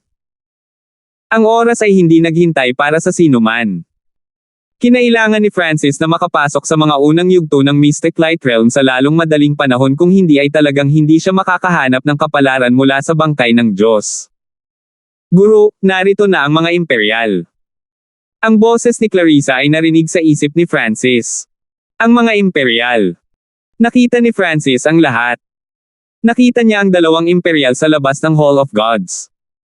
Ang isa sa kanila ay ang Sacred King Feather Spirit. Sa tabi ng Sacred King Feather Spirit ay isang maagang yugto ng Mystic Light Realm Sacred Lord. Isang sagradong hari ang darating sa oras na ito. Naramdaman ni Francis na may hindi maganda. Ang lahat ay naaakit ng banal na kapangyarihan sa larangan ng digmaan, at halos lahat ng mga sagradong hari ay malapit sa larangan ng digmaan, ayaw talagang umalis. Gayunpaman, ang Sacred King Feather Spirit ay dumating sa Hall of God sa oras na ito. Hindi gaanong kilala ni Francis ang Sacred King Feather Spirit, ngunit alam na alam niya kung bakit narito ang Sacred King Feather Spirit. Senior Feather Spirit, mangyaring pumasok. Nagmensahe si Francis at inimbitahan ang Sacred King Feather Spirit sa bulwagan. Whoosh! Kinuha ng Sacred King Feather Spirit ang isa pang Sacred Lord at pumasok sa hall upang makita si Francis. Sa isang iglap, lahat ng batas at kapangyarihan ng langit at lupa sa malapit ay naapektuhan ng bawat aksyon ng Sacred King Feather Spirit.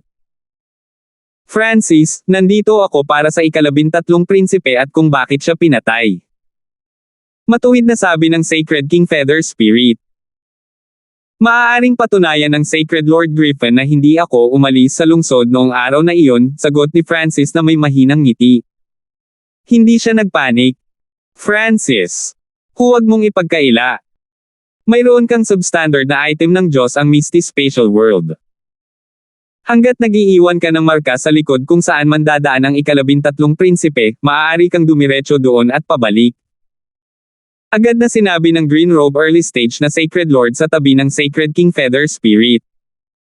Ang unang yugto ng Mystic Light Realm na Sacred Lord ay ang lolo ng Sacred Empress.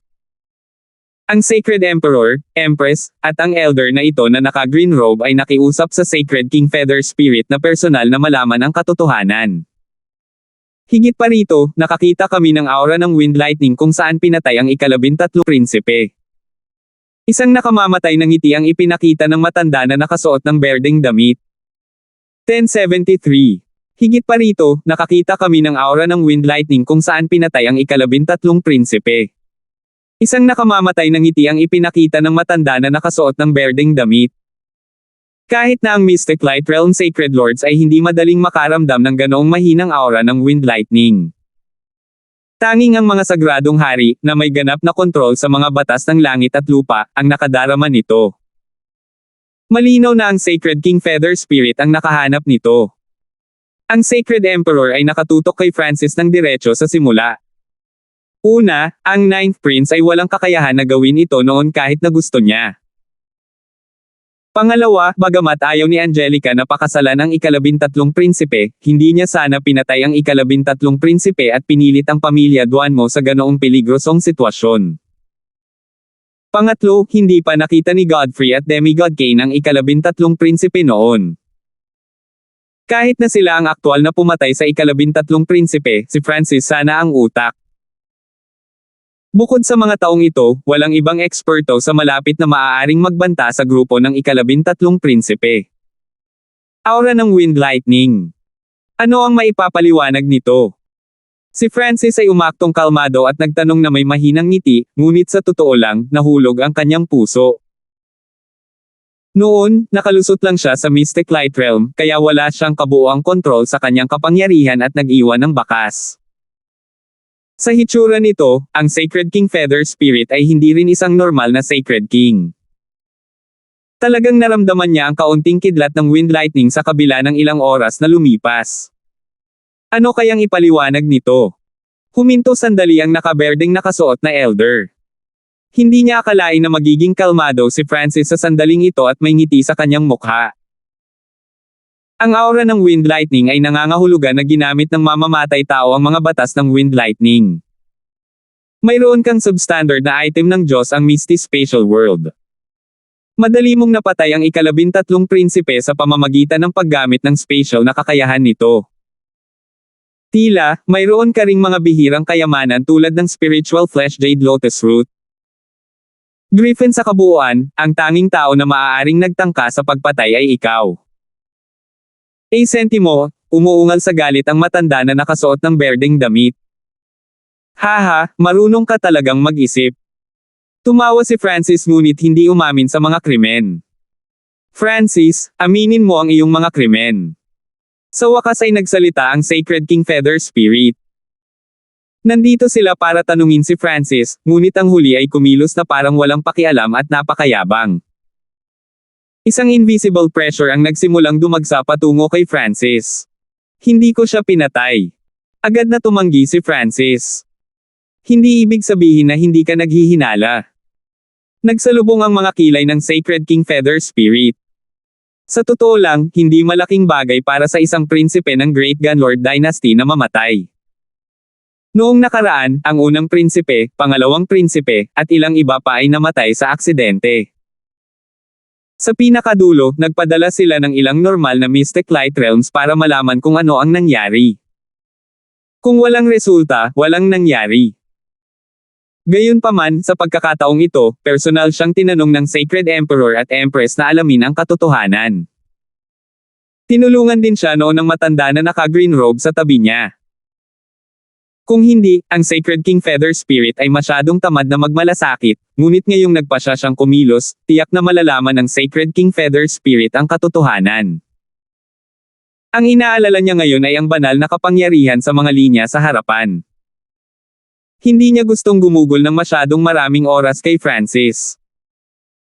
Bukod pa rito, ang oposisyon ay Grand Elder lamang ng isang maliit na 3-star na kapangyarihan, at siya ay isang paunang yugto lamang na Mystic Light Realm Sacred Lord. Sacred King Feather Spirit, ano ang gusto mong gawin? Tumingin si Francis sa Sacred King Feather Spirit at nagtanong. Kailangang mag-ingat si Francis kapag kaharap ang Sacred King Feather Spirit.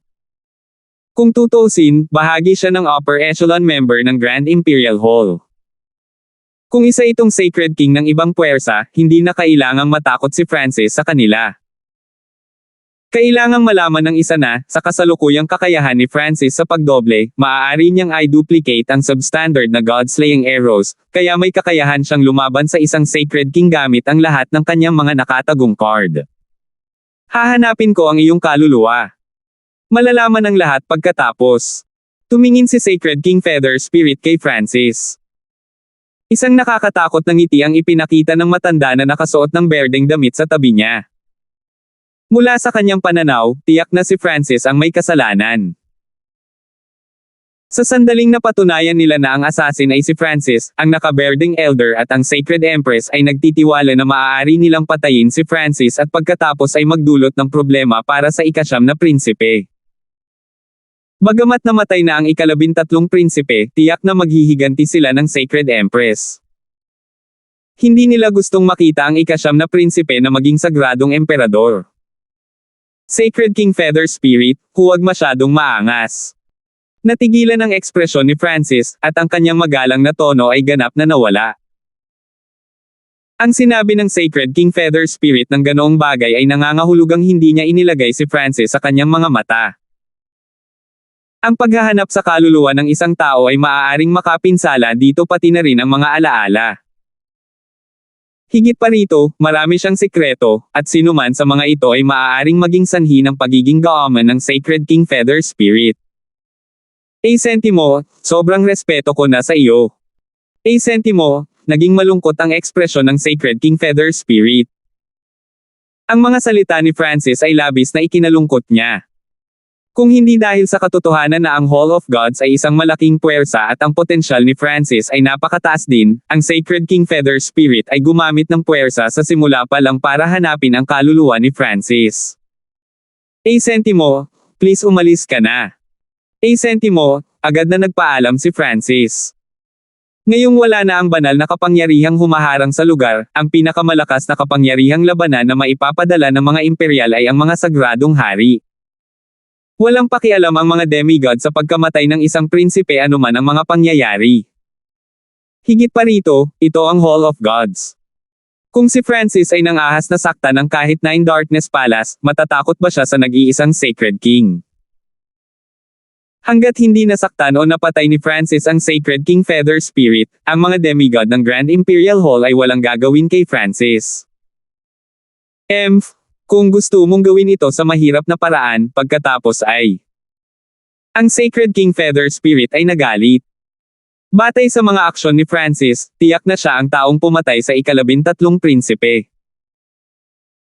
Bukod pa rito, labis na interesado ang Sacred King Feather Spirit sa mga kayamanan na mayroon si Francis, tulad ng Misty Spatial World at ang iba't ibang materyales mula sa Divine Illusion Dimension. Sinabi ng mga alingaw-ngaw na si Francis ay mayroon pang God-slaying arrow. Tuwang-tuwa ang matanda na nakasuot ng berdeng damit. Hindi niya alam kung saan nakuha ni Francis ang lakas ng loob na kumilos laban sa Sacred King Feather Spirit, ngunit tiyak na patay na si Francis ngayon. Sentimo, how dare you? Sentimo. Ang kaliwang mata ni Francis ay nagningning na may hindi mabilang na malakristal na puting liwanag, at isang surge ng destructive soul power ang lumitaw. Naramdaman ng God Spiritual Eye ni Francis na malapit nang umatake ang Sacred King Feather Spirit, kaya kumilos muna siya. Sentimo, Lightning Tribulation Eye Flame. Sentimo, agad na pinakawalan ni Francis ang bagong Lightning Tribulation Eye Flame technique na nilikha niya. Isang bola ng mga simbolo ng Lightning Tribulation ang nagbigay ng nakakatakot na aura ng soul habang nag-aapoy ang mga ito na parang apoy at damapo sa kaluluwa ng Sacred King Feather Spirit. Ang Sacred King Feather Spirit ay agad na naputol mula sa kanyang pag-atake. Sentimo, Arg. Sentimo, naramdaman ng Sacred King Feather Spirit na ang kanyang kaluluwa ay pumasok sa kailaliman ng impyerno. Binomba ng kidlat at apoy ang kanyang kaluluwa, at sumabog sa isip ng Sacred King Feather Spirit ang sakit na nagdulot ng hindi na mababawi na pinsala. Ang berdeng nakasuot na elder sa tabi ng Sacred King Feather Spirit ay wala sa saklaw ng pag-atake ni Francis, ngunit nararamdaman pa rin ng kanyang kaluluwa ang nakakatakot na kapangyarihan ng God Tribulation Lightning. Ang nakaberdeng elder ay nanginginig at tumingin kay Francis na parang nakatingin sa isang halimaw. Sentimo, please umalis ka na. Sentimo, sabi ulit ni Francis. Francis, ikaw. Unti-unting nakabawi ang Sacred King Feather Spirit at nabigla. Ang Soul Eye Bloodline technique ni Francis ay ngayon lang nahuli sa kanya at napinsala ng husto ang kanyang kaluluwa. Kung ginamit muli ni Francis ang pag-ataking ito, maaaring hindi na makabangon ang kanyang kaluluwa mula sa pinsala ng hindi bababa sa ilang dosenang milenyo. Ang kanyang paglalakbay para sa paghahanap ng mga kayamanan sa ilalim ng lupa ay maaaring maapektuhan ng husto, kaya kinailangan ng Sacred King Feather Spirit na bumalik at pagalingin ang kanyang kaluluwa. Gayunpaman, ang hindi niya maintindihan ay ang katotohanan na si Francis ay nasa unang yugto pa lamang ng Mystic Light Realm. Paano niya mailalabas ang ganoong kalakas na pag-atake? Sa sandaling ito, ang Sacred King Feather Spirit ay tumingin kay Francis ng may pag-iingat. Francis, napakahusay mo. Nagdilim ang ekspresyon ng Sacred King Feather Spirit. Sentimo, tara na. Sentimo, ang Sacred King Feather Spirit at ang elder na naka-green robe ay umalis sa Hall of Gods. Senior Feather Spirit, hahayaan mo na lang si Francis ng ganito. Agad na tanong ng matanda na nakasuot ng berde pagkalabas nila sa Hall of Gods. Bagamat hindi makapaniwala, ang Sacred King Feather Spirit na nagbabantay sa Great Gun Imperial Palace ay nasugatan ni Francis. Buntong hininga, hindi ko akalain na si Francis ay lumaki na sa ganoong antas. Palihim na napabuntong hininga ang matanda na nakasuot ng berdeng damit. Hindi niya inaasahan na pipilitin ni Francis na palayo kahit isang sagradong hari. Mahirap para sa kanyang paghihiganti na mangyari. Sa ngayon, lahat ng iba pang upper echelon na miyembro ng Grand Imperial Hall ay nasa larangan ng digmaan. Hindi pa huli ang lahat para harapin siya pagkatapos nating mag-scout ng mga kayamanan sa ilalim ng lupa. Mas maganda kung maglakas loob si Francis na pumunta sa ilalim ng lupa. Tumawa ng masama ang Sacred King Feather Spirit bago umalis. Malinaw na hindi niya sasabihin kahit kanino na siya ay malubhang nasugatan ng Soul Eye Bloodline technique ni Francis. Kung si Francis ay nasa ilalim ng lupa, maaaring humingi ng tulong ang Sacred King Feather Spirit sa iba pang mga Sacred Lord na may magandang relasyon siya para makapaghiganti. Sa loob ng Hall of Gods. Guru, pinilit mong alisin ang Sacred King Feather Spirit. Nagtatakang tanong ni Clarissa. Ang Sacred King Feather Spirit ay isang upper echelon na miyembro ng Grand Imperial Hall, at ang Grand Imperial Hall ay ang pinuno ng buong Great Gunlord Dynasty. Ito ang pinakamalakas na 4-star power sa Great Gunlord Dynasty. Ayos lang, simpleng sabi ni Francis. Ang Sacred King Feather Spirit ay hindi kumakatawan sa buong Grand Imperial Hall, at si Francis ay hindi natakot sa isang Sacred King. Tinutukoy ng lakas ang lahat ng bagay sa mundong ito. Ang kapangyarihan ng Lightning Tribulation Eye Flame ay hindi masama. Tumawa si Francis. Sa sandaling iyon ngayon lang, pinakawalan niya ang lahat ng kanyang simbolo ng God Tribulation Lightning at nagawang sirain ang kaluluwa ng Sacred King Feather Spirit, na naging dahilan upang siya ay masyadong natakot na kumilos laban kay Francis. Gumagamit lang ito ng napakaraming simbolo ng God Tribulation Lightning. Sinuri ni Francis. Naubos ng Lightning Tribulation Eye Flame ang halos lahat ng mga simbolo ng God Tribulation Lightning ni Francis. Kung gusto niyang gamitin muli ang Lightning Tribulation Eye Flame, kakailanganin niya ng oras para makabawi ang kapangyarihan ng God Tribulation Lightning. Gayunpaman, hindi ginamit ng Lightning Tribulation Eye Flame ang kanyang soul power. Kahit na napakahina ng kanyang soul intent, magagamit pa rin niya ang Lightning Tribulation Eye Flame. Sinimulan ni Francis na duplicate ang Demigod Head pagkatapos magpahinga ng ilang araw. Ang kanyang Lightning Tribulation Eye Flame ay magiging mas malakas kung mayroon siyang mas maraming God Tribulation Lightning sa loob ng kanyang Lightning Soul Body. Sa panahong ito, ginamit ni Francis ang substandard na God Crystals upang linangin, at umaasa siyang makapasok sa mga unang yugto ng Mystic Light Realm. Naramdaman ni Francis na ang banal na kapangyarihan ay ganap na mawawala sa lalong madaling panahon, at ang bangkay ng Diyos ay malapit ng matagpuan. Sa makatuwid, makikipag-usap si Francis kay Clarissa habang naglilinang para malaman niya ang lahat ng impormasyon tungkol sa katayuan ng banal na kapangyarihan. Makalipas ang 4 na buwan, ang ika-9 na prinsipe ay naging opisyal na Sacred Emperor ng Great Gunlord Dynasty. Gayunpaman, kahit na ito ay isang malaking kaganapan, halos wala sa mga puwersa sa Lord Dynasty ang nagbigay ng masyadong pansin sa bagong Sacred Emperor. Sinanay pa rin nila ang kanilang mga titig sa banal na kapangyarihan. Sa totoo lang, alam ng lahat ng nakatataas na echelon ng 3-star forces sa Lord Dynasty na ang mga imperial ay ang mga pinuno lamang sa ibabaw. Ang mga tunay na pinuno ng Great Gunlord Dynasty ay ang mga miyembro ng Grand Imperial Hall. Isang araw, nagpadala si Clarissa kay Francis ng isang balita. Guru, ang isang demigod ay umabot ng 9,000 milya sa ilalim ng lupa. AH 1074. Guru, ang isang demigod ay umabot ng 9,000 milya sa ilalim ng lupa. Isang araw, nagpadala si Clarissa ng mensahe kay Francis. Sentimo, napakabilis. Sentimo, tumalon ang puso ni Francis. Kailangang malaman ng isang tao na ang bangkay ng Diyos ay 10,000 milya lamang sa ilalim ng lupa, at ang isang demigod ay umabot na sa 9,000 milya. Mula sa hitsura nito, ang banal na kapangyarihan ay naging mas mahina. Maaaring wala akong sapat na kapangyarihan kung magpapatuloy ito sa bilis na ito. Mataimtim na sinabi ni Francis. Siya ay naglilinang sa substandard na God Crystals at isang hakbang na lang ang layo mula sa mga unang yugto ng Mystic Light Realm, ngunit ang bilis ng pagkawala ng Divine Light mula sa ay nagiging mas mabilis at mas mabilis. Kung masyadong mabagal si Francis, mawawalan siya ng maraming pagkakataon. Hindi, kailangan kong pumunta doon. Nagpa siya si Francis. Nakipag-ugnayan siya kay Clarissa at nakuha ang lahat ng impormasyon tungkol sa larangan ng digmaan. Mukhang nakita ng mga upper echelon ng parehong Lord Dynasties ang bangkay ng Diyos, kaya nagpasya silang itigil ang digmaan at sama-samang subaybayan ang mga kayamanan, sabi ni Clarissa kay Francis. Sinabi lang ng dalawang Lord Dynasties na sabay nilang i-scout out ang mga yaman sa ilalim ng lupa. Walang ibang mga saugnay.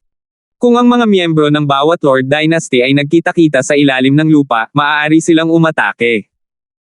Sa madaling salita, ang digmaan ay karaniwang inilipat sa ilalim ng lupa. Higit pa rito, masasabi ng isa kung gaano kalaki ang kaban sa ilalim ng lupa mula lamang sa pagtingin sa hanay ng banal na liwanag. Ang dalawang Lord Dynasties ay walang mga paghihigpit na nangangahulugan na kahit sino ay maaaring pumasok kung gusto nila.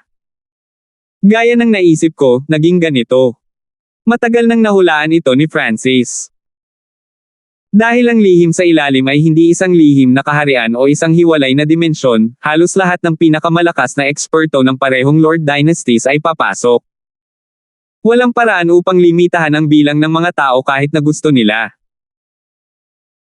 Gayunpaman, habang walang limitasyon o paghihigpit, ang mga normal na Sacred Lords ay malamang na hindi man lang manggahas na pumasok dahil ang mga Sacred Kings at Demigods ng parehong Lord Dynasties ay papasok. Kung ang mga normal na Sacred Lord ay pumasok at nakilala ang isang Sacred King o Demigod ng kalabang dinastiyang Panginoon, ang tanging daan sa harap nila ay kamatayan. Ang Heavenly Divine Realm ay masyadong malayo para sa Sacred Lord sa una at maagang yugto ng Mystic Light Realm, kaya ang mahihinang Sacred Lords ay hindi magsasapanganib. Pumunta si Francis sa Sacred Dr. Jade Spirit matapos maunawaan ang lahat. Sa pagkakataong ito, kumuha siya ng mas mahalagang piraso ng laman at mga linya ng dugo, pati na rin ang maliit na bilang ng mga sinaunang mapagkukunan na maaari niyang makilala, at sinabihan si Sacred Dr. Jade Spirit na gumawa ng mas mataas na graded na mga table tasks. Inalis ni Francis ang mga tabletang ito makalipas ang 7 araw at ipinatawag ang Supreme Emperor Dark Knight. Supreme Emperor Dark Knight, magpadala kaagad ng malaking bilang ng mga assassination mission na nagtatarget sa middle upper echelon ng mga miyembro ng Nine Darkness Palace. Agad na nagutos si Francis. Ang bilang ng mga assassination mission sa pagkakataong ito ay magiging napakalaki, at ang kahirapan ay magiging napakataas. Espesyal na minarkahan ni Francis ang isa sa kanila. Ang Grand Elder ng Dark Ghost Clan. Ngayon na ang banal na kapangyarihan sa larangan ng digmaan ay kumukupas na, ang mga miyembro ng upper echelon at ang demigod ng Nine Darkness Palace ay hindi makaalis sa larangan ng digmaan. Ito ang pinakamagandang pagkakataon para sa Hall of Gods na pahinay ng Nine Darkness Palace. Alam ni Francis na, kahit na hindi siya kumilos laban sa Nine Darkness Palace, maaaring salakayin ng mga upper echelon na miyembro ng Nine Darkness Palace ang Hall of Gods pagkatapos nilang masuri ang bangkay ng Diyos. Isang araw, isang malaking halaga ng mga misyon na nagbigay ng maraming gantimpala ay itinakda ng Silence Assassination Division, at ang kanilang mga target ay lahat ng mahahalagang miyembro ng Nine Darkness Palace o ang kanilang mga subordinate na puwersa.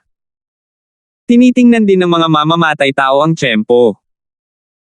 Dahil ang karamihan sa lakas ng Nine Darkness Palace ay naaakit sa larangan ng digmaan, maraming assassin ang handang subukan ito. Oras na para umalis si Francis pagkatapos magbigay ng mga utos. Whoosh!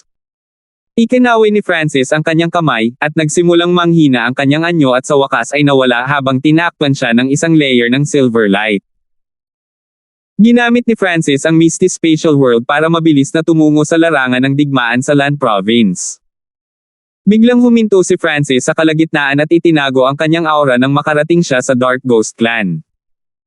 Sa kasalukuyang cultivation ni Francis, madali siyang nakalusot sa Dark Ghost Clan. Ang Dark Ghost Clan ang tinutuluyan ni Winford. Ang Grand Elder ng Dark Ghost Clan ay ang Elder na nagtangkang patayin si Francis gamit ang Evil Death Yin Spirit Array kasama ang Black Armored Sacred Lord at kasama, ngunit nagawa niyang makatakas sa huli. Panahon na para kunin ang iyong buhay. Malamig na tumawa si Francis. Nag-iwan siya ng Mark of the God Eye sa matanda noon, kaya naramdaman niya ang kanyang lokasyon ng eksakto. Sa isang tiyak na sandali, nilampasan ni Francis si Winford sa Dark Ghost Clan, at ngumiti ang dalawa sa isa't isa. Si Winfred ay kumilos ayon sa utos ni Francis sa huling pagkakataon at umalis sa clan sandali. Pagbalik niya, sinabi niyang nakatagpo siya ng malaking kapalaran na nagbigay daan sa mabilis na pagdami ng kanyang paglilinang. Si Winfred ay isa na ngayong Pick-tier King, at ang kanyang soul intent ay umabot na sa antas ng isang quasi-sacred lord. Si Winfred ay mayroon ding Eye of Death. Bagamat hindi niya ito ibinunyag, pinahintulutan ng Eye of Death ang kanyang cultivation sa Dao of Ghosts at Dao of Death na umunlad ng maayos.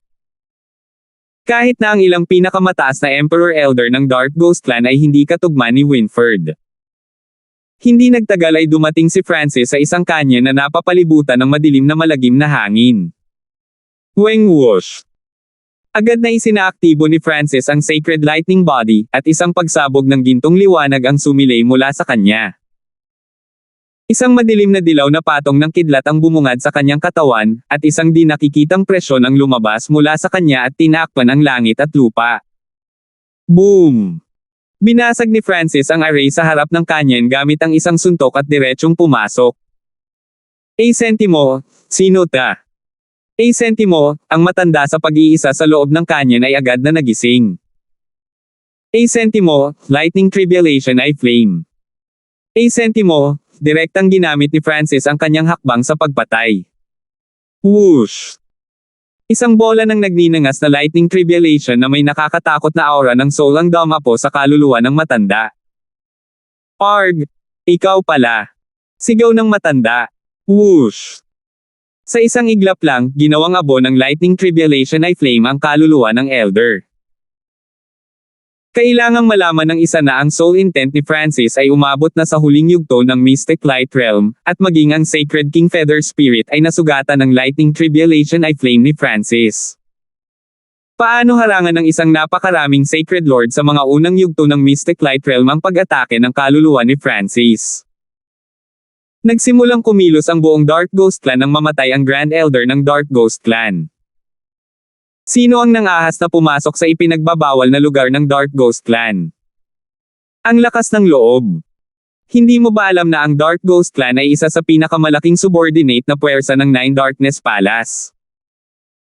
Ang ilang mga emperor sa loob ng Dark Ghost Clan ay umungal habang inilabas nila ang kanilang divine senses, ngunit ginamit na ni Francis ang Misty Spatial World at umalis pagkatapos patayin ang Grand Elder ng Dark Ghost Clan. Unti-unting lumitaw ang figure ni Francis sa labas ng isang spiritual palace sa ilang bahagi ng continent zone. Ipauubaya ko sa iyo ang natitira. Ngumiti si Francis at sinabi sa sarili. Ginawa niya ang lahat para maging daan para kay Winfred. Sa pagkamatay ng Dark Ghost Clan's Grand Elder at lahat ng upper echelon na miyembro ng Nine Darkness Palace na natipon sa larangan ng digmaan, ang Dark Ghost Clan ay pipili ng bagong Grand Elder mismo, at ang mga Elder ay magbabago rin. Pagkatapos ipaubaya ang lahat kay Winfred, ginamit ni Francis ang Misty Spatial World para tumungo sa larangan ng digmaan ng Lan Province. Makalipas ang ilang araw. Whoosh! Ang figure ni Francis ay biglang lumitaw sa labas ng isang lungsod malapit sa larangan ng digmaan ng lalawigan ng Lan, ngunit ang lungsod ay lubhang walang laman.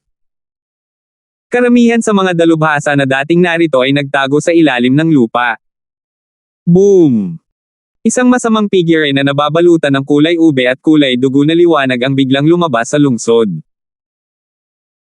Sa tabi ng figure ay isang kakilakilabot, malakas, at masamang kapangyarihan na yumanig sa puso ng mga natitirang eksperto sa loob ng lungsod. Akala ko hindi ka nasasama. Ininspeksyon ni Godfrey si Francis nang may interes. Bagamat alam niya na si Francis ay may Misty Spatial World at napakadaling makarating, ang treasury sa ibaba ay lubhang mapanganib. Ang mga normal na Sacred Lord sa una o maagang yugto ng Mystic Light Realm ay hindi nang ahas na pumasok. Higit pa rito, nagkaroon ng away si Francis sa Nine Darkness Palace. Mamamatay siya kapag nakilala niya ang isang Sacred King o Demigod mula sa Nine Darkness Palace. Sentimo, ang lakas mo. Sentimo, nagsalubong ang mga kilay ni Godfrey. Ang paglilinang ni Francis ay hindi gaanong bumuti. Brother Francis, isama mo ako. Ang boses ni Angelica ay tumunog sa sandaling ito, at ang Heaven Earth Yuan Chi ay biglang nanginag. Isang lilang figure ang bumungad sa gilid ni Francis at agad na naglabas ng malakas na bloodline pressure. Si Angelica ay nasa maagang yugto ng Mystic Light Realm, at ang kanyang balat ay nagbigay ng lilang liwanag na para bang siya ay isang diyosa ng Jade at Yellow. Kahit na ang isang kasing lakas ni Godfrey ay naramdaman ang kanyang sacred power at bloodline na nanginginig. Ang lakas ni Angelica. Nagulat si Francis. Hindi niya inaasahan na ang maliit na halaga ng mga mapagkukunan na ibinigay niya sa kanya ay magpapalakas sa kanya. Tulad ng inaasahan sa bloodline ng spiritual race. Malinaw na alam ni Godfrey na si Angelica ay may bloodline ng spiritual race, ngunit madaling sabihin na ang kadalisayan nito ay nadagdagan mula sa katotohanan na ang kanyang bloodline ay maaari na ngayong mapilitan siya. Tama kayong dalawa, malamig ang ekspresyon ni Godfrey habang casual niyang sinabi. Nabigo siya sa katotohanang hindi nakalusot si Francis, ngunit binigyan niya ng malaking kahalagahan ang bloodline ng spiritual race ni Angelica. Sentimo, kung ganoon ay umalis na tayo. Sentimo, hindi masyadong nagsalita si Francis. Whoosh! Whoosh! Whoosh! Agad namang umalis ang tatlo. Ang isang kalaliman na umaabot sa buong larangan ng digmaan ay lumitaw sa lupa. Hindi mabilang na mga eksperto na karamihan ay binubuo ng mga hari at emperador ang nagtipon malapit sa kailaliman. Marami ring sacred lord sa mga unang yugto ng Mystic Light Realm. Sa tapat ng kalaliman ay isang grupo ng mga hindi tao. Sina Angelica, Godfrey, at Francis. Ang purple-haired demonic duo ay muling magsasama-sama. Ang Francis na iyon ay hindi talaga alam kung paano nakasulat ang kamatayan. Gusto niya ang mga kayamanan sa ilalim ng lupa kahit na siya ay nasa unang yugto pa lamang ng Mystic Light Realm. Maraming eksperto na malapit sa kalaliman ang nanunuya o nabigla. Isang lalaking nakabaluti na itim ang agad na gumamit ng kakaibang message token at nagpadala ng mensahe sa sandaling makita niyang lumitaw si Francis. Senior Feather Spirit, narito si Francis. Isang jade slip ang lumitaw sa kamay ng isang elder na nakasuot ng itim na damit sa malapit, at mabilis itong sumanib sa hangin at nawala. Whoosh! Whoosh! Whoosh! Si Francis, Angelica, at Godfrey ay tumalon sa kailaliman at nagsimulang tumungo pababa. Weng! Isang mahinang layer ng gintong liwanag ang lumitaw sa kaliwang mata ni Francis. Ang banal na kapangyarihan ay hindi pa ganap na nawawala. Ang lahat ng mga eksperto ng parehong Lord Dynasties ay naghihintay sa ilalim ng lupa. Nakita ng tingin ni Francis ang lahat. Maraming eksperto mula sa parehong Lord Dynasties ang nakatayo malapit sa bangkay ng Diyos. Karamihan sa mga ekspertong ito ay natipon sa mga grupo na kumakatawan sa ilang partikular na puwersa. Ang mga puwersang nagawang manatili sa ilalim ng lupa ay ang pinakamalakas at pinakanakakatakot na puwersa sa zona ng kontinente. Salamat po at sinamahan ninyo ako. Ingat lagi mga master.